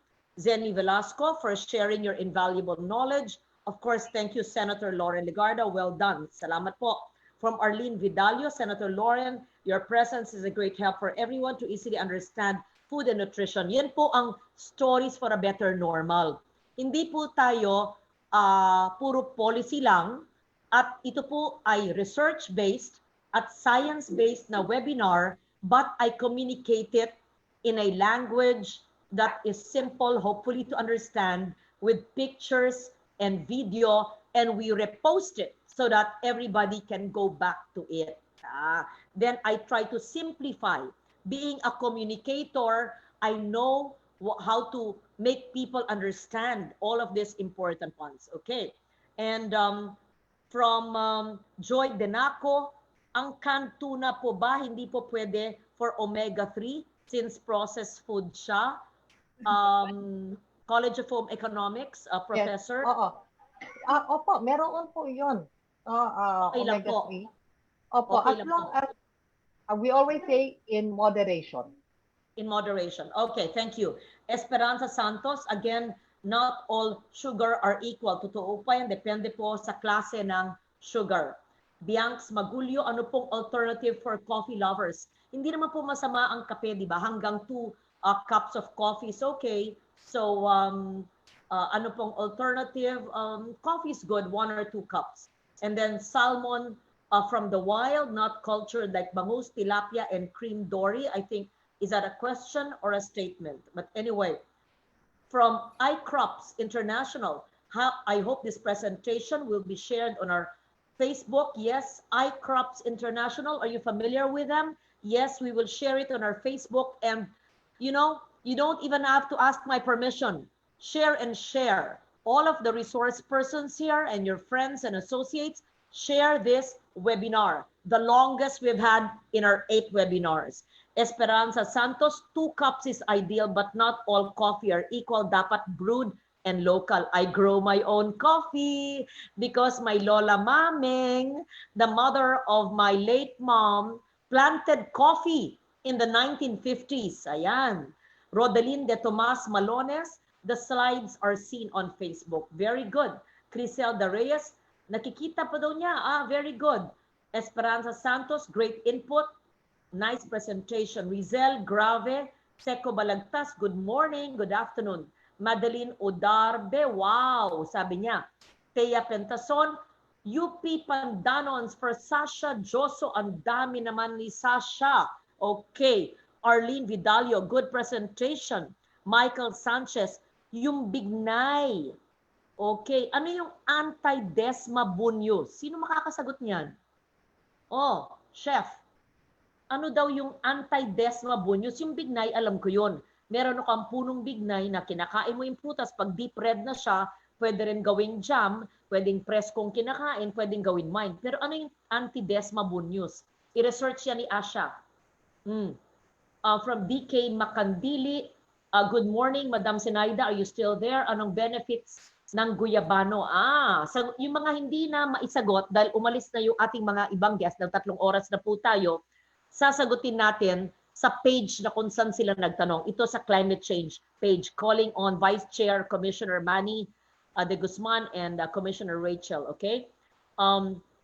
Merly, still watching. Luis Davila, great presentation. Mary Grace Orfila, so well-rounded legislator. Our dear Congresswoman, naku, nakakatuwa naman kayo po. DSL Inday Lauren. Thank you po, Miss Mary Grace. Susan Bantolo Hooper, hello, Congresswoman. You are the best. Salamat po, nakakatuwa naman kayo. Chona Saldivar, yes, go, go from Pandan. Ay nako, I miss Pandan. Ang ganda-ganda ng aking hometown. Abasi, Direct Arden, ang daming text, ang daming Facebook. UP Pandanon for Sashah Dioso. Talagang grabe ka, no, Sasha, no? Nakakatuwa ka. Okay. Pinisipan ako, ma'am. And then, Jello Cruz, magandang umaga po sa lahat. Trish de Guzman, very nice topic. Okay, and am I reading from last week? No, Nanette Morato, Dr. Virgith, and classmate Miss Luchie. You have classmates here, very good. LV Casimiro, watching from Ciudad Medical Zambo, all the way in Zamboanga. Baby Edlin Zamora, good morning. Gebusion Carmelita Ponce from Caloocan City. Kamusta po kayo sa may momento? Arlene Vidalia, good day po. Mary Grace Urfilia, mula sa Anini E, very good. Anini E, nandyan yung ating napakagandang simbahan na rin-restore po natin. Okay, good morning. So happy to hear you again. Fritz Hermoso Season, good morning. Inday Loren, I'm so excited to listen and apply it and practice. I hope that everything we talked about from our nutritionists to our chefs can be applied. Ed Elia from Houston, Texas. Wow, what time is it there now? And Marimar Bumanlag from Ma'am Zeni in Las Piñas. Hello. Eddie Elia, proud Antique, very good. Araceli Banasha, watching from UP-Diliman, hello. Marimar Bumanlag from Las Piñas, oh, she loves gardening, very good. Nesider Aguirre Leacock from Washington, D.C., hello, very good. Share the information in Washington or Texas or whatever. From Antoinette Acantilado, good morning. Merly, good morning. And Joseph Chua, good morning. Jeff Padre Juan, love you, San Lauren. We miss you. Oh, I miss you too. Are you from Antique? And Adora Contreras, good morning. Bianx Magulo, Abigail Cruzada, Jessica Vista Lobrico, good morning. Christine Itliong, magkaroon po ba ng replay? Yes, we will post all this. Do I already have the Facebook? Can you kindly give me the Facebook page where you will post it? Can you text it to me now, Cherie, as well as the YouTube channel? We'd also would like to encourage everyone to put your planting journey. Saan po kayo nagsimula sa inyong pagtanim? Sa isang buto. Saan po kayo nagsimula sa paghiwalay ng basura, sa paggawa ng organic compost? Ano po yung unang paso na inyong tinamnan? Ito ba'y recycled na bote, lata o plastic? Tumubo ba ang inyong tinanim? Gaya po ni Carol Malasig, almost diplomatic on her Instagram sa Berlin. Sabi niya, I cannot join you because I've never planted anything in my life. Aba, ngayon po, nagtanim siya ng cherry tomato. Ang ganda-gandang kinakain niya. Kagabi, pinakita sa akin, bumili siya ng lavender plant. Ang bango-bango daw at nakakatulog, relaxing, at ipapatubo niya yan. Okay, very good. Can someone text me our YouTube? Okay. Very simple. Kong Lauren Legarda. Madali pong malaman yan at maalala, nandyan po yung ating 8 shows, episodes, webinars of Stories for a Better Normal. Panuorin na rin nyo ang Conversations with a Champion. Nandyan po yung aking mga batas on environment. Panuorin na rin nyo yung ating Protected Areas Talk with DENR. Ayan, tapos sa aking YouTube channel, simple sa YouTube, Lauren Legarda. Mapapanood nyo ang Stories for a Better Normal, mapapanood nyo ang Dayaw, yan po ang ating tangible and intangible heritage. Wow! 3 hours! Thank you so much to all our nutrition experts. Thank you to our health experts.